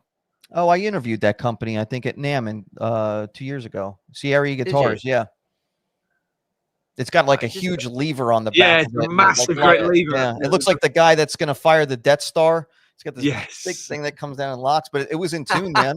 There it is. Yeah. I mean, brilliant. So just know it'll be in tune, and you can destroy Alderaan all in one moment. That was for you, James. Just so you know. That was good. The only thing about it, I get it. I just don't get the Steve Stevens connection with it. The problem, this is going to make me very unpopular, and I'm not bothered at all. The sort of person who is going to buy a guitar that folds up is not the sort of person who is generally a Steve Stevens fan. That's true. It just seems like money. I mean, we've all got to earn money, but that's just like he's not going to use that. That's just a money grab for me. I mean, I'd say he's not going to go bing, bang, bang, bang, bang, bang, bang, bang, bang. But he doesn't play that song anymore because he's not with Billy Idol. So is he not? He's not. What are you talking about? It was a big thing that he left Billy Idol's band years ago. Are you kidding? No, he was playing with them like 2 weeks ago. Years ago, he said, "I'm leaving Billy Idol," and then clearly he's now not. Yeah, he wrote all the songs. I don't think he wants to leave Billy Idol. I have one of his guitars, not his personal one, but I have one of his Nags. And I get that. I get the Nags. That's a guitar that he plays. That's a guitar that he plays like this. I mean, I love Steve Stevens. Steve Stevens is one of my favorite guitar players of all time. Amazing guitar player. I just think this feels a bit. It's a cash grab. It feels like that to me anyway. Kemper version 2 is out, which is very exciting. Looking forward to getting hold of one of them. I mean, I think we've upset everyone at Kemper, so no, we haven't. Absolutely not. you sure? I Well, think we said some Kemper things were in the past. great. Kemper were absolutely phenomenal with me. I told you, I bought my Kemper at the auction, and the day after, I think it was the day after Boxing Day, they were on with me fixing problems. Excellent. So clearly, and I remember saying at the time, Kemper's support is bob on. So oh yeah, no, I mean, great company, absolutely. Oh yeah, and lastly, the Bill Finnegan. Yeah, Bill Finnegan, who's invented the Klon, is taking Behringer to court. And fair play to him. God, I mean, brave man taking a company like Behringer to court. A company that has, as music companies go, probably seen more legal action than any other. But can you imagine? So Behringer love. It seems that they quite like a court case. But can you imagine if someone copied it? I mean, not that anyone would, but can you imagine if someone copied a Behringer item like that? Imagine someone copied the original composer compressor, which was a really good thing. Yeah, it's crazy. Anyway, we're done. I want to talk about next week's money spending opportunities. Okay, how far are we down the list? Quite a long way. We've got loads, mate. Okay, yeah. Can we do it? We'll do it quickly. We'll go quick. So I'm going to do that. So these are the ones that I've been looking at because I thought they were quite interesting. Nice, good guitar, ugly headstock, great guitar. Yeah. It looks good in reverse. Yeah, yes. We both said that, didn't we? At the time, we saw that one and went, "Ooh!" Now, if that goes for $2,000, that's a hell of a buy. I mean, Vinny knows this. It's nags don't hold their value secondhand. So I would always advise someone to buy a nag secondhand because you can get a bargain from what they cost new. Yeah, I think I bought mine mint, like new mint. The guy only had it a few weeks. I think I got mine for probably about 50% off of what he paid for it new. So what's full RRP on one of these? The Severn is probably, well, depending on how it's loaded out, but I would say that guitar is probably about $4,500, $4,600. Yeah, it depends what it's a tier 2, so it's the mid tier. Okay. Yeah, nice. But it's pretty. Very pretty. I'm not a massive fan. Okay. It's a little bit Granny's coffee table. This is one that I put in the loop because it's a 1977. That's in good nick, isn't it? It's a 77, which for me is a birth year guitar. I would say, my thought on that is that's in so good condition. It must be a dog. Because it's never been played. A lot of them were, though, with the 3-bolt mock-up. Yeah. Mate, that's why I wanted to buy a birth year one too, but mine's 75, and every time I go to pull the trigger on one, I look at the neck plate and I'm like, forget it. Yeah, that's it. I'm 74. I'm 74, and I can't think of a 74 guitar. Maybe a Martin or something, an acoustic, but I can't think of a good looking 70s guitar. That's the Burns one, huh? That's the Burns one. If you can get the Guild one, that's the one to get. The Guild one is the one, but they really, really hold their price. I know. They had some stripped down versions of that, the Guild. It didn't have all the switching and everything. It had like a 3-way switch, and it doesn't have all the different in and out of phases. And they came in some pretty bright colors, but they're fetching a lot of money. But that's an estimate of $350 to $450. That's pretty good for that guitar, I think. Bear in mind, these are estimates, not actuals. Yeah. Quite a few here. That's yummy. That's lovely. Yeah. That's really yummy. Is that a factory fretless, or has that been done? I think it's for a factory. I think. I'm not even sure. I don't even think they did fretless. That's delish. I like that a lot. Now we were talking about this, weren't we? Nice. Right. Yeah. Great guitar, phenomenal guitar, but if the estimate is 1,800 to 2,200, bear in mind you've got to add 26.5% onto that. Oh, it's not much cheaper, if anything, than going to a store. And at least you know what it sounds like. That could be a dud. Yeah. Completely. However, that's pretty. See, that one probably won't sell because of the flame on it. I like that one a lot. Yeah, see, that's the guitar for you because you like guitars that no one else wants. But yeah, no, don't get me wrong. It's a great guitar. It's a great guitar, but I think the flame top 335s don't sell as well as the plain tops. Okay, cool. Well, I'm happy with that. Yeah, yeah, that'll be a great guitar, mate. Only because I played one and I really liked it. It's cool as hell, yeah. It's such a cool guitar. Yeah. I'd love that. I think as a wall hanging, they look great. Banjo tuners on it. Yeah, it's great. That's monstrous. Really... and if it goes for 14 to 16, that's great guitar. Yeah, I love that. I think that's my favorite so far. Yes, please. Yeah, that looks awesome. And that's a 76. Look at the condition of that. That's great. It's lovely. Last guitar. Yeah. Is the other 77. That's cool. No, I think I prefer the other one. I was going to say, is that a refin? That's a refin. That's a refin, James. Yeah. Yeah. Look at the spec. Look at the. Yeah, white refinish. Yeah, you're right. Yeah. There we go. Yeah, it wouldn't look like that. Yeah, it looks cool. I really like it. That'd be that should be cheap. I'd go for that one. Yeah. Okay. I would go for that because you're not overly. I mean, it's never going to be worth the amount of money in the future as the other one will be worth. Mm-hmm. But I think there's a few other bits and pieces I'm looking at, but nothing that's going to shake the world today. Oh, go down a sec. Just go down a sec. Go down. What? Oh yeah, that's that amp you're telling me about. Yeah, okay. Yeah, we can talk about them next week. Yeah, good.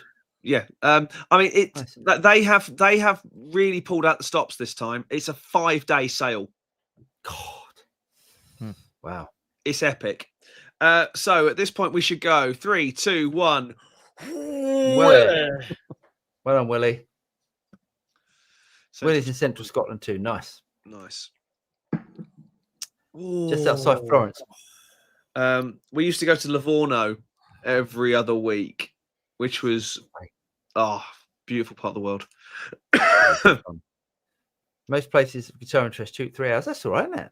That's right. Car? Yeah. Oh, this could be. Yes, darling. We're just going off to do some work. I go to northern Italy for a few video jobs. Yes. Electric Works. Chaz says compression on country guitar helps to achieve the chicken picking tone. There we go. Yep. Cheers, Chaz. Nick Debt. What's your email address, Paul? The one on Instagram profile. Oh, I don't know. Yes, I'm sure that one will work. Or reach out via the website, studiorats.net. Yeah, you can go on the website and contact us that way. So Paul at thestudiorats.net. Philippe, love a channel. Cheers, mate. Thank you very much. Thank you. Top load Tilly, the Walrus mirror compressor has all of the options. Yeah, brilliant compressor. It's got quite a few knobs. It's 1 minute 30 in, so I'm gonna say hit the thumbs up button, everybody. Thanks. Cheers, Vinny. See, always so much better at this stuff. We're rubbish at this, aren't we? Why do we do this? Yeah, and go and check out Vinny's YouTube channel, Vinny the Axe. Where's our names gone, James?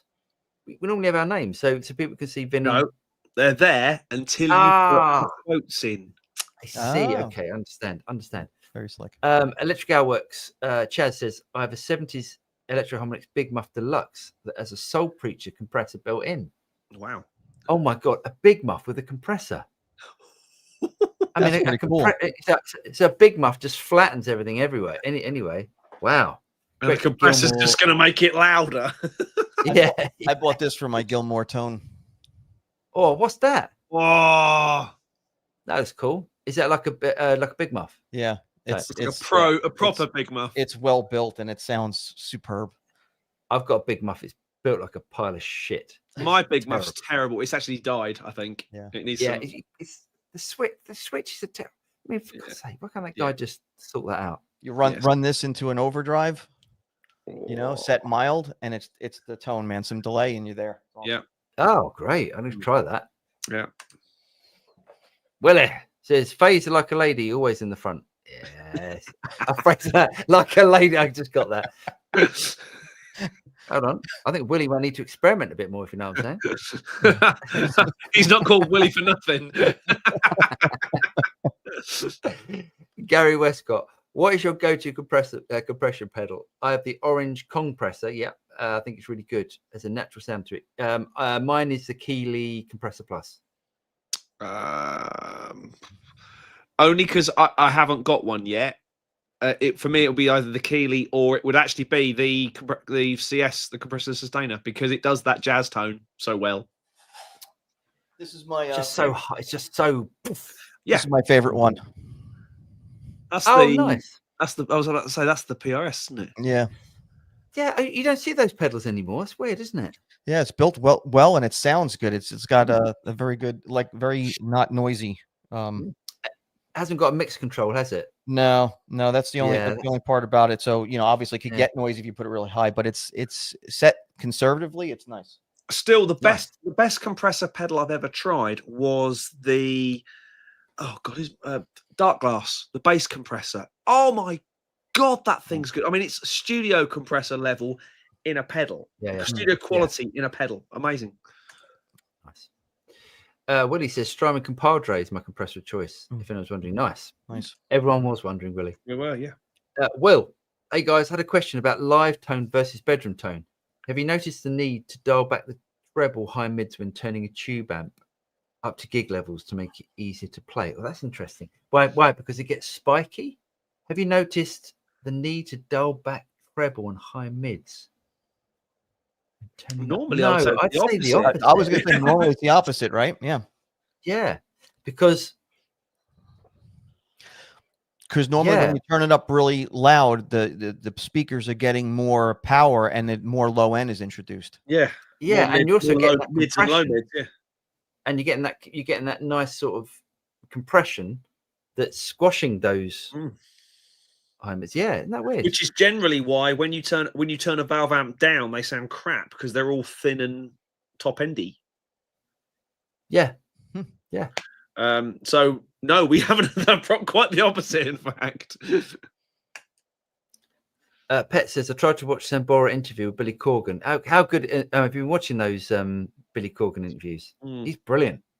Billy Corgan he's a great interviewer, but found the whole thing unintelligible and watched behind closed fingers. Drug and alcohol were bad.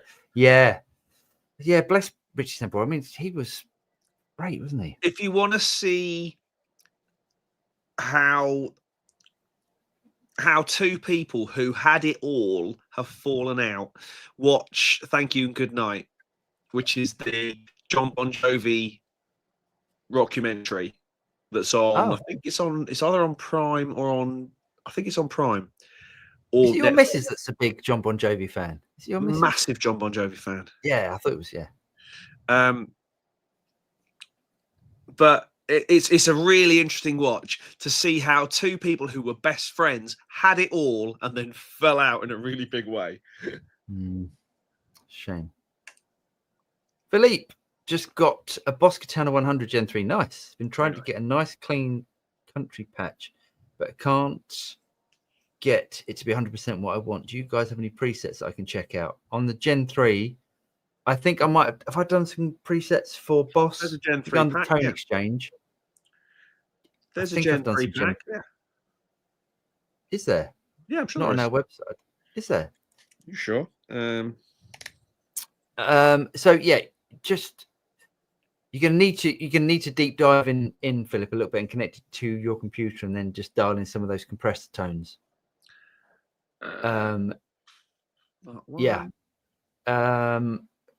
Can't think of any sort of country patches. That's the only thing.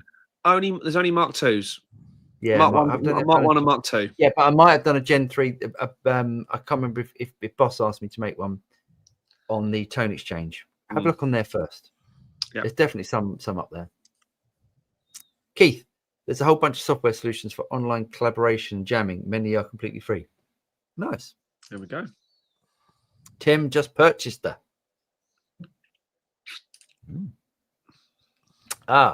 TX1, and I love hair metal from the 80s. What's it? Tone X1. Tone X1. Which TSR pack should I start with? If you like hair metal from the 80s, the Soldano. Soldano and the EVH. Yeah. I'm trying to think if there's any others. Yeah, it probably come to me later on. I'll go, oh, get that one. The Soldano is the Soldano. Oh, no. Get the most versatile pack to me is the Mesa Barber one. Yeah. That to me, because it's great cleans, great sort of edge breakup, great drive tones. You'll love that. The 5051 is a really, if you like hair metal and big rock and roll noises, that's a great pack. As the Mesa Barber is, the Phil X pack is great. That's a really good rock and roll noise. That is a good noise, isn't it? That one. Oh, that was an amp we shouldn't have sold. Yeah. Boom. Yeah, that's great. Yeah. Philippe at the Studio Rats. Hang on. Yeah. Just got a Boss Katana 103. Yes. Yeah. Already. Yeah. Mendel, hi to all question. 2 different mics on the same speaker, or one of each on 2 of the same speakers in a 4x12. Oh, it's just trial and error, I think. There's no right and wrong answer there. I have been known to put 2 57s like that to give you a variation in blend between the same type of mic, but obviously where the cone is moving differently for each one. I've been known to put 2 or even 3 mics on one speaker. I've also been at one speaker in a 4x12. I've also been known to put different mics on different speakers. Whenever you do that, you have to make sure they're all in phase, as in they are the same distance away from the speaker cone. Really important. Pet at Willie, I like the pumpkins and some of the guests that have been on there, but for some reason I can't go on board with it. I really liked it. I watched the who was it? Who was he interviewing? Oh, Zach Wild. And I thought he was brilliant. Great. Just asked all the right questions and just really clued up. Vice Trucci, I literally lolled at Paul throwing up at the trackball. I hate trackball. Keith, as a telecom engineer, I can tell you the only way to solve for latency is to shift time. Either delay by, for example, a bar like Ninjams does, or break the laws of physics. Yeah. Well, there is no way around it, is there? There's always going to be latency. And as Mr. Scott says, you can't change the laws of physics. That's it. Minimizing latency is the best you can do, yeah. So I guess they can, they'll just improve stuff so that latency, at some point will be 16 milliseconds or something. I don't know, whatever. Yes. Anyone that claims they can counteract it is talking bullshit, yeah. Yep. Mike the Bike. Hello, guys. Cheers from sunny and hot Greece. 32. Oh, nice. That is warm. Keith, I have to pop out for a few minutes, gents. Okay, everyone stop. Keith's got to pop out. Engagement for the win. Yeah, cheers, Keith. See you in a minute. Take care. That's not a euphemism, by the way. I'm actually baking bread. I can't think what baking bread euphemism would be insinuating, but it's got a bun in the oven. That's good. Yeah. Well, a nice spark on that Shabbat. Looking forward to hearing it. Yeah, it's really good. Do you know what? Loads of guitar manufacturers hate shooting sparkle finishes because apparently the sparkles end up going on everything, and the next time they spray, the sparkles are everywhere. It will go on something else. Yeah. When you don't want, there's 2 sparkles on the neck of that. There's 2. Yeah, it goes all over the place. Anybody that has daughters should know this. That shit's in the car. It's all over the place. Yeah, bloody glitters everywhere. Yeah, but I don't. It could be like you can kick up about it, and then you just go, "No, that's part of it." I quite like the fact that there's. Well, when we were in LA, they the guys at the guitar said they had 2 booths. They got a sparkle booth and somewhat, and a normal one. Yeah. Out of state. Yeah. Pet and I are on the same wavelength. sparkle finishes are an absolute nightmare. Apparently, Keith bun in the oven. Pet and I are on the same wavelength. Good work. Gary, the Tyler I ordered has all the switches. The Tom just has coil split switch. The pickups sound great. Yeah, the Tom Edison pickups are really well. Oh, and the Tyler pickups are great. Willie, go on, Yersel Paul. Really stiff. Go on, Yersel Paul. Go on, Yersel Paul. It's Scottish slang. Yeah, I'm trying to think what "go on Yersel" means. Go on yourself. Go on yourself. Probably, yeah. If it's really stiff, it'd be rude not to whip it out. Absolutely, mate. It's a Boris signature strat. Yummy, nice. Okay. Floyd. Noise Bloom. I have a Vega trem and I like it for the Floyd like dives. But I took it out because I don't think there's enough mass in the block. I totally agree with him. Totally right. Agree with okay. I'm going to cancel. I'm going to cancel the. I'm going to cancel. It totally. It sounded thin and weak too. I totally agree. You're right on point, man. I feel bad. I feel good that he said that because like sometimes you second guess yourself, but yeah. He did. Sorry, Keith. You absolutely did. What's that? Sorry, I'm just cancelling the. Keith said, "I'm back. Did I miss a rat quote?" Yes, you did. All references to buns and ovens and. Nick that says, "Yeah, Anderson. I know it was on eBay for a bargain. Don't mess with the original trem, Paul. Great tremolo. Keep it up and set it up. Keep it up and set it up. Killer one. You will love it." Oh, I tell you what, Nick Deck, can you tell me? Well, I probably need to order it because it's not the same size as a Goto 510, but the tremolo arm for it. Can you order one without the tip? I hate that tip. Can't you just break it off? It unscrews and it's probably a thread. Oh. Yes, leather thread. No one wants that. Nick, Tilly Ross, Paul, have you tried a Fiore? I'm currently checking out some Fiores and AZs on my HSS hunt. I haven't tried a Fiore. I tried to get hold of PRS. PRS then just went, ghosted me for some reason. I know there's a specific tremolo on that was built for him. Oh, it's not the same. It's not the same trem that's on the Mayor or anything like that. It's a specific it's a 2-point trem. I thought it was just a 510 they put on there, but it's not. I don't think so. I think they made that from the ground up, if I'm not mistaken. Oh, okay. I think so. The only thing I think about Fiores, which I've seen a few, is lacquer cracking, and not in a good way. I've seen probably 3 or 4 that have got on the neck just go. Oh, not nice.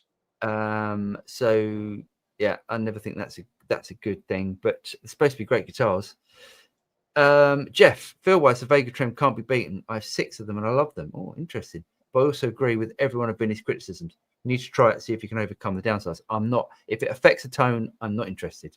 That's it. I'm out. That is. It is smooth. To go on his comment there, though, it is probably one of the smoothest tremolos you'll ever put your hands on as far as movement goes. But there's the trade-offs. Yeah. No, I'm not. That's it. If people are saying there's a, I'd rather the hassle it is of removing it, making a video of here's the Vega trem, putting it in, and all that sort of stuff. Nah. And then going, I don't like the sound of it, because the video then is, no, I don't want to go near that. Willie, sesame seeds and a burger bun, yeah or nay? Yeah. Without doubt. Definitely. I'll eat whatever. Yeah. NG Leon, what do you guys think majority Boss pedals? What do you guys think of a majority Boss pedals pedal board? Great. There's a reason when you look at top end guitar players, touring guitar players, why they have a large number of Boss pedals on their board. Why is that, Paul? Well, there's 2 reasons. 1, they're indestructible. 2, they can go into any guitar shop and go and pick up another one. Yeah. But they're indestructible. And 3, they sound great. But you can literally, I mean, they're built like, especially the old ones, the old Japanese, built like tanks. Yeah, a majority of Boss pedals on a pedal board is not a bad way to go. No, if you're a working touring, I mean, if you've got a pedal board, you're probably gigging. Yeah. Just think about it. The reason why we got away from them is because all these other manufacturers started making takes on them, right? And instead of having a plain looking pedal, you're like, oh, look at this one. It's got like a rhinoceros sodomizing a school bus picture on it. That's cool. I don't have anything that looks like that. You know what I mean? There you go, Jeff. There's your rat quote. There's your quote. Nectar, no disrespect, but my opinion, Music Man keeps consistently making ugliest guitars. I think they do. They make some great looking guitars, but they do make some ugly looking guitars. I agree. I would say that they keep using the same headstock shape on no matter what shape body they make, other than that Kaizen thing. And sometimes the headstock doesn't go with the body. It doesn't work. Yeah. I want a Luke 3. Yeah, I almost snatched one of those up the other day. I want a Luke 3. I almost bought one. I almost bought a Luke 3 the other day. Did you? But no, I'm not doing it. What about BC Rich? Oh. What about? You know what? BC Rich has been, ever since I did the video a couple of weeks ago. I reckon this is the guitar that you've bought. No, hell no. But there's been a bunch of BC Rich videos all of a sudden coming out of the woodwork from everybody. It's really weird. That is weird, if you BC Rich, if you can get an 80s era American made gunslinger, then yes. It's the only one. Yeah. It's the only one. Oh, yeah. God, there are horrible things. Graham, have you tried the Fender Toadmaster Pro yet? No, still haven't tried it. No. But we are gonna have to get one, Graham. So yeah. Hector, cheers from Cyprus, boys. Nice, love a bit of Cyprus. My my nephew's out in Cyprus at the moment for the UN doing the border stuff. Nice. Actually, nice. He's not doing a lot apart from just mucking around and having a lovely time. Session Gold. Hi guys, another question. I had the MXR Rockman in the effects loop on my Boss IR2, but even with max settings, it was quiet. IR2 access itself was turned off though. Turned off. Oh, okay. I think he means he's taken the amp out of the R2. It went in stereo out to interface tips. Could just be quiet. It's really old. Bear in mind, it was designed to drive headphones, not to drive. So it should have a power amp in it, of some, a headphone amp. Yeah, the impedance could be wrong. It could be an impedance thing. Yeah, I mean, God. Oh no, it's got the MXR Rockman. It's not okay. Even no, sorry. See, the MXR Rockman wasn't designed to do Why that. in the effects loop? Yeah, my question. Yeah, I would put in the front end. Yeah, without a doubt. That could be without a doubt. Without a doubt, it goes in the front end.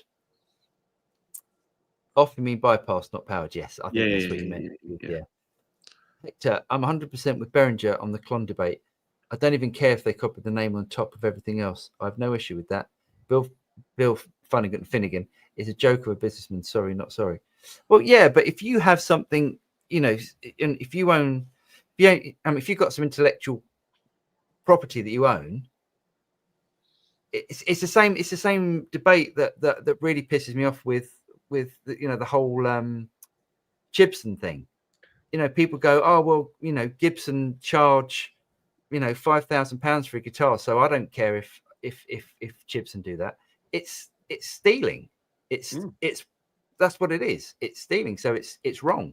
And I'm 100% with Bill Finnegan. Doesn't matter if you think he's a bad businessman.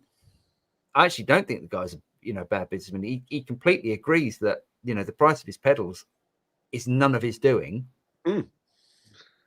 And I wonder if they contacted him from the beginning and be like, "Hey, we want to do this. We'll cut you in on something." And I can't comment in this particular case, but I generally that is not the way they work.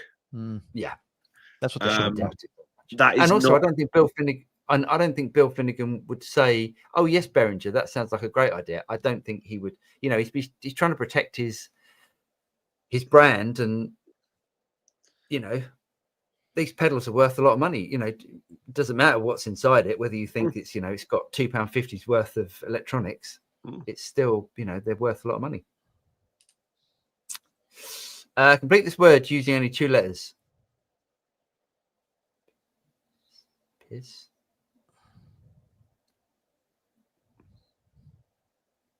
No, I've not got a clue. Go on, you're gonna have to help us out. No, me neither. Yeah. Session gold. Keith, sorry for the confusion, but yes, bypassed but not powered yet. No link to join. Yes, there is. Yes, there is. There is. What have you bought now? I'll What post it again if you want, but it's right back at the top. I mean, Lee might. Yes. He might be so late he's missed it. Thanks for watching the whole show, Lee. Yeah, thanks, mate. You're nice. Yeah. Poor Lee. Just don't get your nuts out tonight. Yeah, Lee. No one to see plums.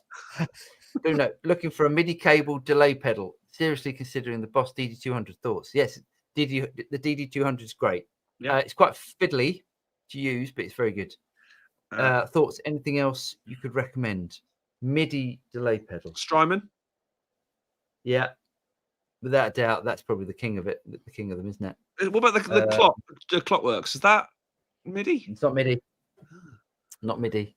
And pricey. there's an issue with the Clockworks as well. Oh. And it's expensive. Yeah, I've got Clockworks for sale actually, and yeah, there's an issue with them where sometimes the note, if you use dynamics and you hit the guitar hard, it distorts going into the delay. Ooh. There's no way. Yeah, there's no way of. It's a common problem.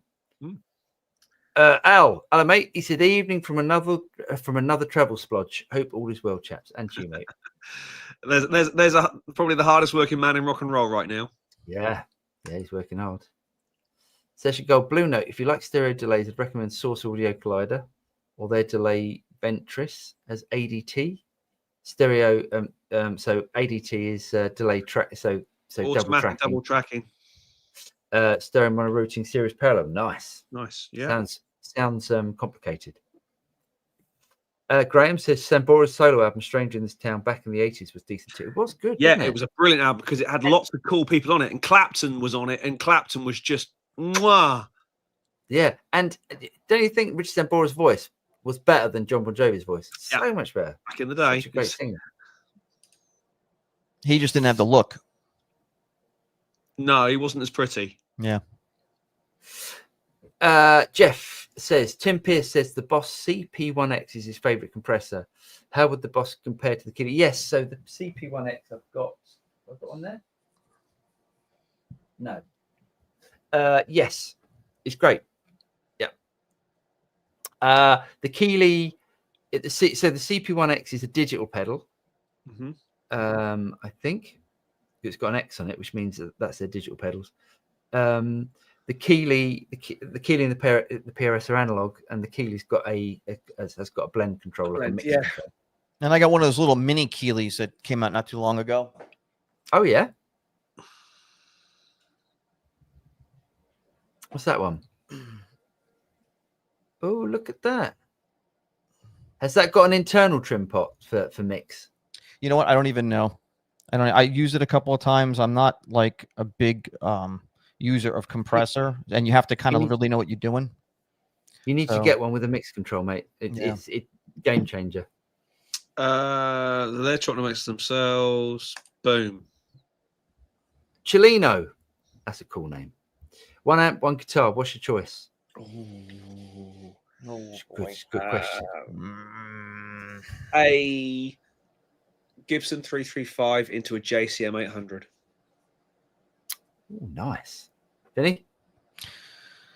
Well, if I had to pick anything I want. Yeah. Anything you want or anything you've got. I have to say, I'm going to keep saying the same stupid thing all the time. It would be probably the Tyler or the K-Line, or one of those, and it would be the Amp 1 blue guitar thing. I am just in love with it. It's probably some of the best money I've ever spent on gear, and not much money. It's nice when that happens, isn't it? When you get like, can I? I'm going to say, oh God, I'm not going to talk about the Super Strats because we're doing a video on that, so that will give away what I think is the best Super Strat. So I'm going to say my Strat, and if I can just push the boundary a little bit, instead of an amp, I'm going to go for the Axe FX 3. Pet, he says, listening to knee format. No, liking the new format. Likening the new format with Vinny. What Mr. Plums. Mr. Plums. Appreciate it. Thanks, Ben. Coming, y'all. Mr. Yeah, Plums. I like it. I think it's nice having Vinny and Phil on, and Leon. Nice. And Dawson, love the TSR red plate pack. Oh, the red plate pack. Yeah. Yeah. That's an amp. That's a great amp. That's a good. So I got a session next week, and I said to the guitar player, "Don't bother bringing an amp because I've got more than you need." Yeah. And it's a kind of a country ballad type thing. So I thought I'm going to set up 4 amps for him. I'm going to set up the Matchless. Nice. Good call. Fender Twin. The TSR 20. And I think the red plate. Yeah. So he's got every possible combination of lovely amp noises. You've been that twin. No, the twin's there for the super cleans. Super cleans. Nothing should be super clean. Ever. Pet. Knee isn't a typo in Welsh. Knee? Knee. Jeff, do you think that there are some sort of general snobbery in the pedal community against Boss, even though actual professionals use them and love them? Yes, I think so, because it's without a doubt. But without a doubt, it's like Boss is. I think Boss is respected for being the OG, but it's still with all of these boutique companies. I think that you've just hit the nail on the head. You've used the exact word boutique. Boss is not a boutique pedal manufacturer because they make gazillions of them, but they make gazillions of them brilliantly well. If you want something that it's going to be a one-off or an original or something that's completely left of center, you don't want a Boss pedal. You want to go with a boutique pedal brand. That's not saying the boutique brands aren't brilliant, but that's not where Boss are. Boss are going to you buy a Dimension C in China or Dimension C in Amsterdam or a Dimension C in New York. It's the same pedal. It's the same sound. You're on a winner. Yeah. I would say their quality control is probably good too, because all the money they have invested in manufacturing. Yeah, without a doubt. Yeah. I wanted to give James an update because he wasn't here last. Oh yeah, week. I saw the video on this, Vin. It's good. I pulled these guys off after trying them both, and look how nice and just clean and neat that looks. That is nice. It's great. That looks really good. It looks a little more white on video. It's parchment, so it's got the little bit of a eggshell kind of thing. I like that a lot. That looks great, mate. Good effort with that. Yeah. Tim, thank you for your suggestions. Anytime, mate. Oh God, this is gonna be Kit's soft phone Panacea. Marshall is shouting. I'm not going to shout, but Marshall needs to add one more preamp tube. My argument would be why? They've done okay thus far. I'd like to know what. Yeah, I'd like to know why. Why you think that? Toby, Evening Rats, Father's Day coming up. Sticking in a request for the Boss Angry Drive. I've got an Angry Drive over there. Looks like a versatile beast. Any others I should be considering in that price range, in your views? The Angry Drive is really versatile. So if that's the sort of tone you want, I don't think you can do better than that. And it's 2 pedals in one. And make sure you go and get like another.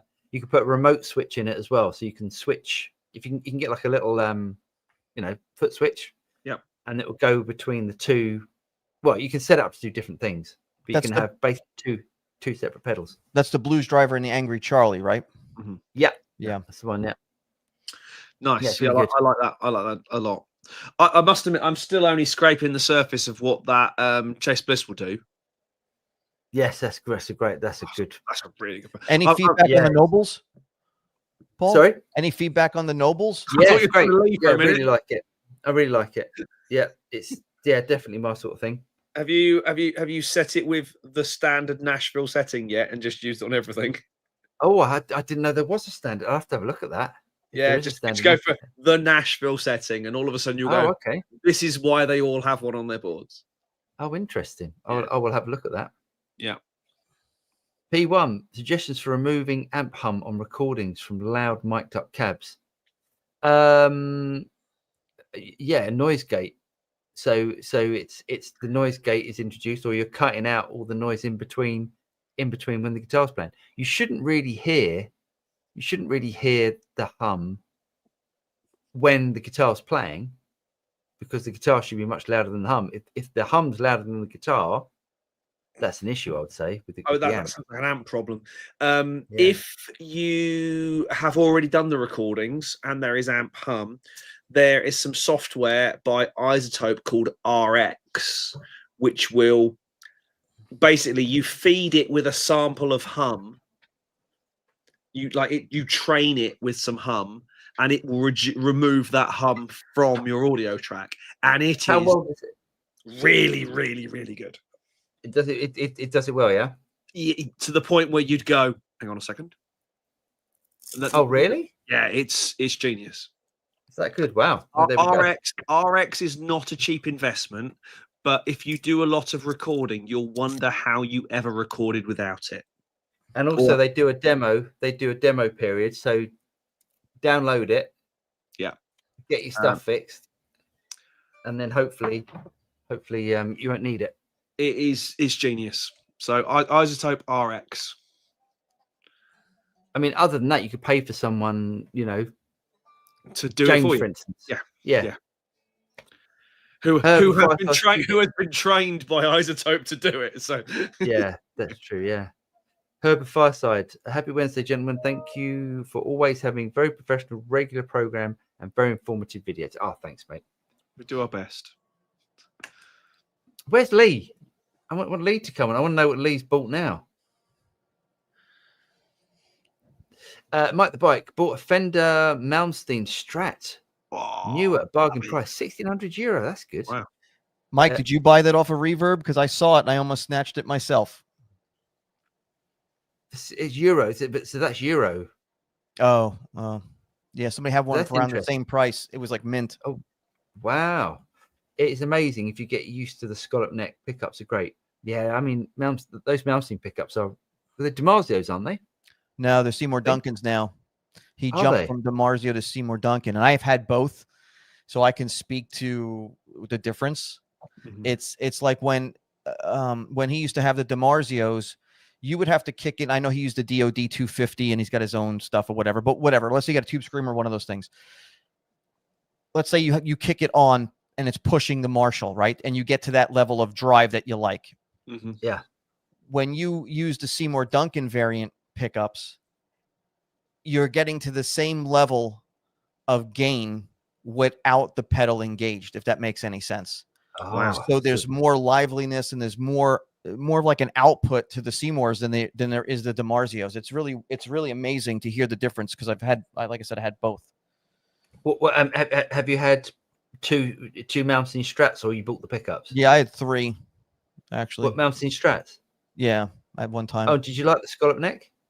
Yes and no. It takes a while to get a little bit to get used to, but I'm not a heavy-handed player, so I was able to adapt very quickly. If you're a person that smashes down chords, that is not the fretboard for you at all. Yeah. Because you could seriously knock your chords and your notes sour, out of tune when playing. But it's unique because it has the brass nut on there. So it's kind of got a pretty good bright sound to it.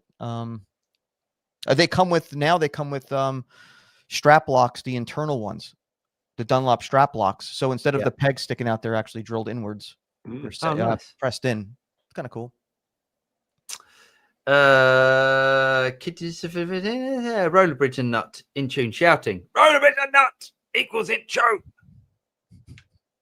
You can take your caps lock off. For what, Phil? He says, "See what happens when I'm not on the show."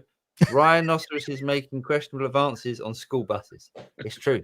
He had to say school bus as well. He could have just said I don't bus. know. It's just whatever. It makes it even worse.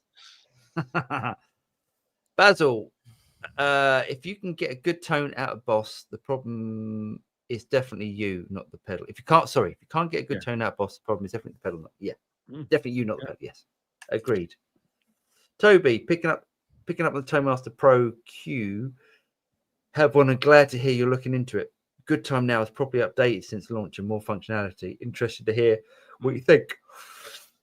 Cheers, mate. We will have a look. Keep tweaking those knobs on the mixing board then. He's still shouting. Leon, good evening, chaps. James, how's the head rush thing going with those super clones? No advances yet. The thing I would say is that if you were to buy our packs, you can create your own super clones from it if you've got the software. Okay. It's not something that it's not something that's locked out by us. You could, if you have the software, you can do it, and I think the software is quite cheap. So I'm still not totally convinced by it. I love the idea. They need to just refine it a little bit, and then it'll be, it'll be game changing because no one else does that. You can't yet slide through captures like the super clone thing can. Basil, imagine being made at someone for creating a pedal and then defending it. Imagine being mad at someone for creating a pedal and then defending it. He's talking about the clone. Yeah. So imagine being mad at someone. Imagine being mad at someone for creating a pedal and then them defending it. Okay. It's a bit weird. I didn't get that chap's point at all. I was like, no. I got it, Basil. If you're the creator, you can defend it all you like. Yeah. With it. Session, I agree. Basil Tiffany was my first pedal. I still have it. It's very good. Boom. There we go. NG Leon, agree. Boss pedals are indestructible. They sound darn good. My OD3 has beaten out many boutique dry pedals that cost 3 to 5 times more. Yeah, there's a lot of into chat going on. Hang on, let me go some more. Where's Leon? I want to see what Lee's bought. Leon, Boss pedals are great. I used to be pretty much all anyone had, and then along came the whole rat mount thing, and everyone moved to that. When the industry came back to pedals, Boss were old.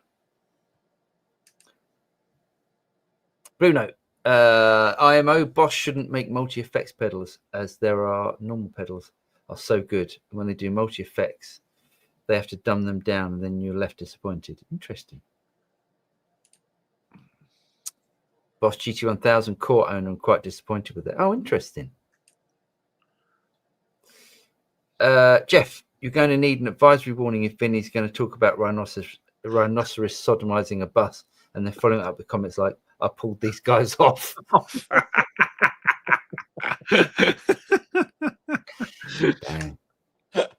Digital Viper. Hi, gents. I recently got the Synergy Sin 20 IR. Nice. Tube head and some modules. I bought the Tone King Imperial 2 and hated it. Oh. Use Chat GPT to dial it in properly, and now I love it. That's interesting. Use Chat GPT to dial it in. Yeah, well, you can ask Chat GPT anything. How do I get now how to dial in a because someone else has done it somewhere, and Chat GPT has gone and swooped the web and analyzed it, pulled it out of a forum or something. Yeah. Wow. Tone King Mark II preamp module. Nice. I really like it. I think it's really good. Mike the Bike. I bought it from a guy from Corfu. He bought new at COVID, but only played once. It had the plastic covering. The pickups are night and day compared to the DiMarzios, and they are great, clean. Also, I guess we're talking about the DiMarzio, the Melmstein pickups. Yeah, definitely. Nice. And Dawson, have you played with the Tonix 78, 79 Brown sound packs? No, it's supposed to be really good. They haven't sent all that stuff over. Weirdly, I think because James got a pedal from and didn't do a video. I'll do a video on it. Sip, certain Boss pedals, 4 pots in line, making great iPhone stands. That is true. You can that's so true. Yeah. Nick Debt had a lovely evening. Everybody, thank God for the stream. Cheers, Nick Debt. Only 47 likes. Give the button a click before you go. Cheers, Jeff. Yeah, give us a like. It really does help. Also, go and check out Vinny's channel, Vinny the Axe, on YouTube. Are you going to do stupid comment of the week? Certainly am. Here we go. Stupid comment of the week. This, boys and girls, is a doozy. So we've got to shout them out. Waldo Gloop, 18 hours ago, says, "You're turning into the Lorraine Kelly of guitar equipment. Everything is fantastic. You will lose credibility. I like you guys. I want you to succeed, but please be a bit more balanced." I don't think there is a more balanced YouTube channel. I mean, okay. I mean, we don't run over line 6 spiders with a truck. We don't tell you that something is the worst thing you could ever spend your money on because our surname isn't Clarkson. The truth of the matter is these days that most of the gear we get is really, really good. No, I disagree. I mean, yes, the majority of the gear is really good, but you wouldn't believe the stuff that gets sent back. Well, I was gonna say that. I was like, why don't you bring that up about like there's stuff that you will not do a review on because it's garbage. Yeah. So it looks skewed, but it's because you're hand picking stuff that you think people should know about. Yeah. We won't review something if it's crap. We just won't because it doesn't benefit anybody. Yeah. And no school buses were harmed in the making of this live stream today. I just want you to know that too. Just so you know. No, I mean, and I think we just need to review something that's shit just to make Waldo happy. I mean, the problem is that we've got to a stage in our careers and our I don't want to start reviewing stuff that's just rubbish for the sake of having something to review. I haven't got the time. I haven't got the capacity in my life to do that. I want to review. I want to play through stuff and use stuff that's inspiring. Stuff that I don't go, oh my God, why is it doing that? Now, don't get me wrong. There are very few perfect products. But I don't think. I think in our way, we will tell you when there's a particular feature, or we'll not dwell on a feature that's particularly bad, but we'll highlight the stuff that's really good about a product. Can I mention something from my perspective? Because you guys are like here with your channel actually above the screen, and mine's like down by the desk drawers here. But just to kind of give people, for instance. Well, while Vinny's doing that, I will say there's a video coming out tomorrow, which was shot weeks ago, even before that comment, which moans quite a lot about a particular product.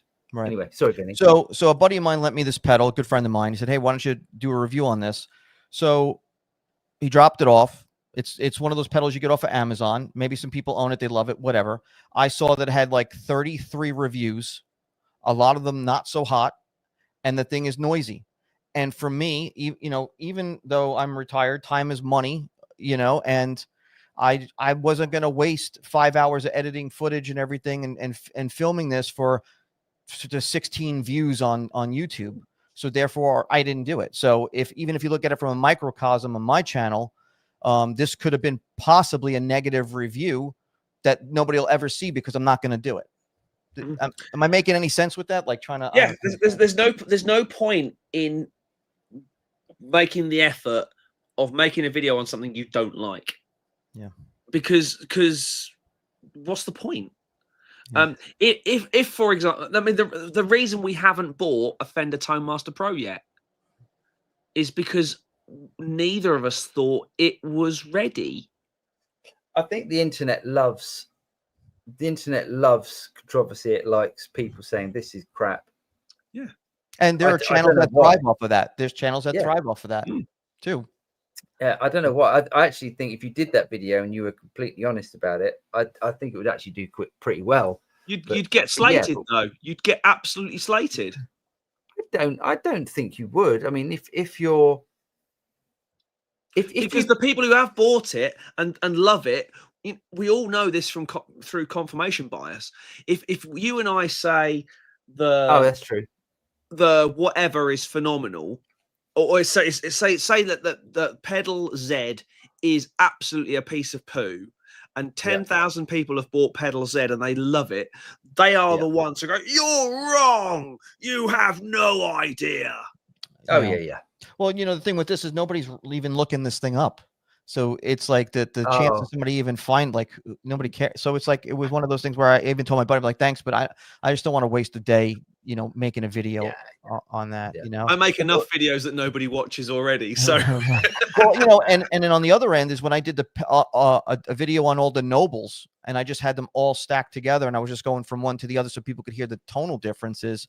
Nobles actually commented on one of the videos and was like, great. "Oh, you need to try the new one, blah, blah, blah." And I'm like, well, cool. Then send it to me. Send one over. How about that? Like, yeah, it's nice. Yeah, it's amazing sometimes with some manufacturers. If you go and buy something and you make a video and it gets some decent views, and then the manufacturer's obviously seen it, because if they haven't seen it, then what are they doing? Because their marketing department should be watching and seeing what's happening.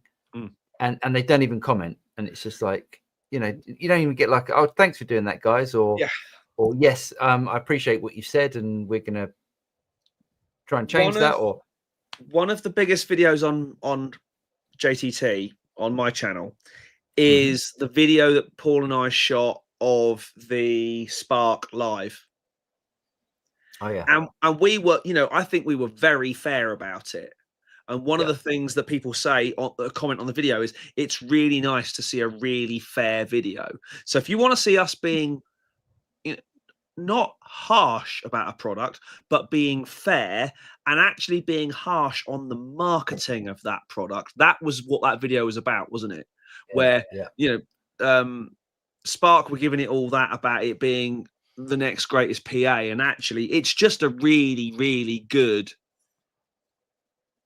small, big practice amp, small gig, kind of coffee shop gig amp PA thing. It's brilliant, but don't pretend it's going to replace the 2,000 watt PA stacks at your next gig. It ain't going to do that. So if you want to see us being, strong armed, if you like, check out that video as well. And that was Stupid Comment of the Week. Awesome. Right, last few, because they're just get through them, because it is getting on a bit. Right, go. Here we go. Mike, I want to buy a Van Halen amp. Should I go EVH or PV5150? I would go EVH. EVH. Yes. Yeah. For the reason of just modern tech. Pet, a more permanent question should be, why the hell are you watching Lorraine Kelly? That is true. That is true. Everyone should watch Lorraine Kelly and her. I'm not going to say it. I'm not going to say it. I'm not. No, I'm not. I'm not going to say it. You say it. Your Scottish accent's way better than mine. Go on. Stop. No way. I'm not getting in trouble. You tell me off. I haven't been drinking, and you tell me off for saying things like that, so I'm not going to say it. Is it the growler thing? Yes. No, I wouldn't tell you off for that. It's great. Growler. It's a British comedy show that takes a piss out of Lorraine Kelly. So, Keith, didn't you review a Buggera valve amp a while back, which was crap? We did. Yes, we did, and we called it out. Yeah, and we didn't get sued by Behringer. Boo! Calling out gear that's rubbish would actually benefit us. Clearly, companies won't pay for it, but you have to live. Yes, true. But I'm not gonna. Why would I? I see his side of the coin, I'll explain more next week. Nick Tilleros, the Vega trim discussion today was very transparent. As an example, there we go. Yeah, we do try. Pet, Vinny, stop showing off with your 16 views. That's 10 more than I have. Nah, Reddit is full of noobs asking, is that cheapo worth it? You could steer the market to proper gear again. Using those bad cheapos wind out the sale. Yeah, wind out the sale. Yes. Leon, he says, I reviewed the cheapest pitch shifter on Amazon because I bought it to try. It was utter shite. I said so in the video, and the video did great.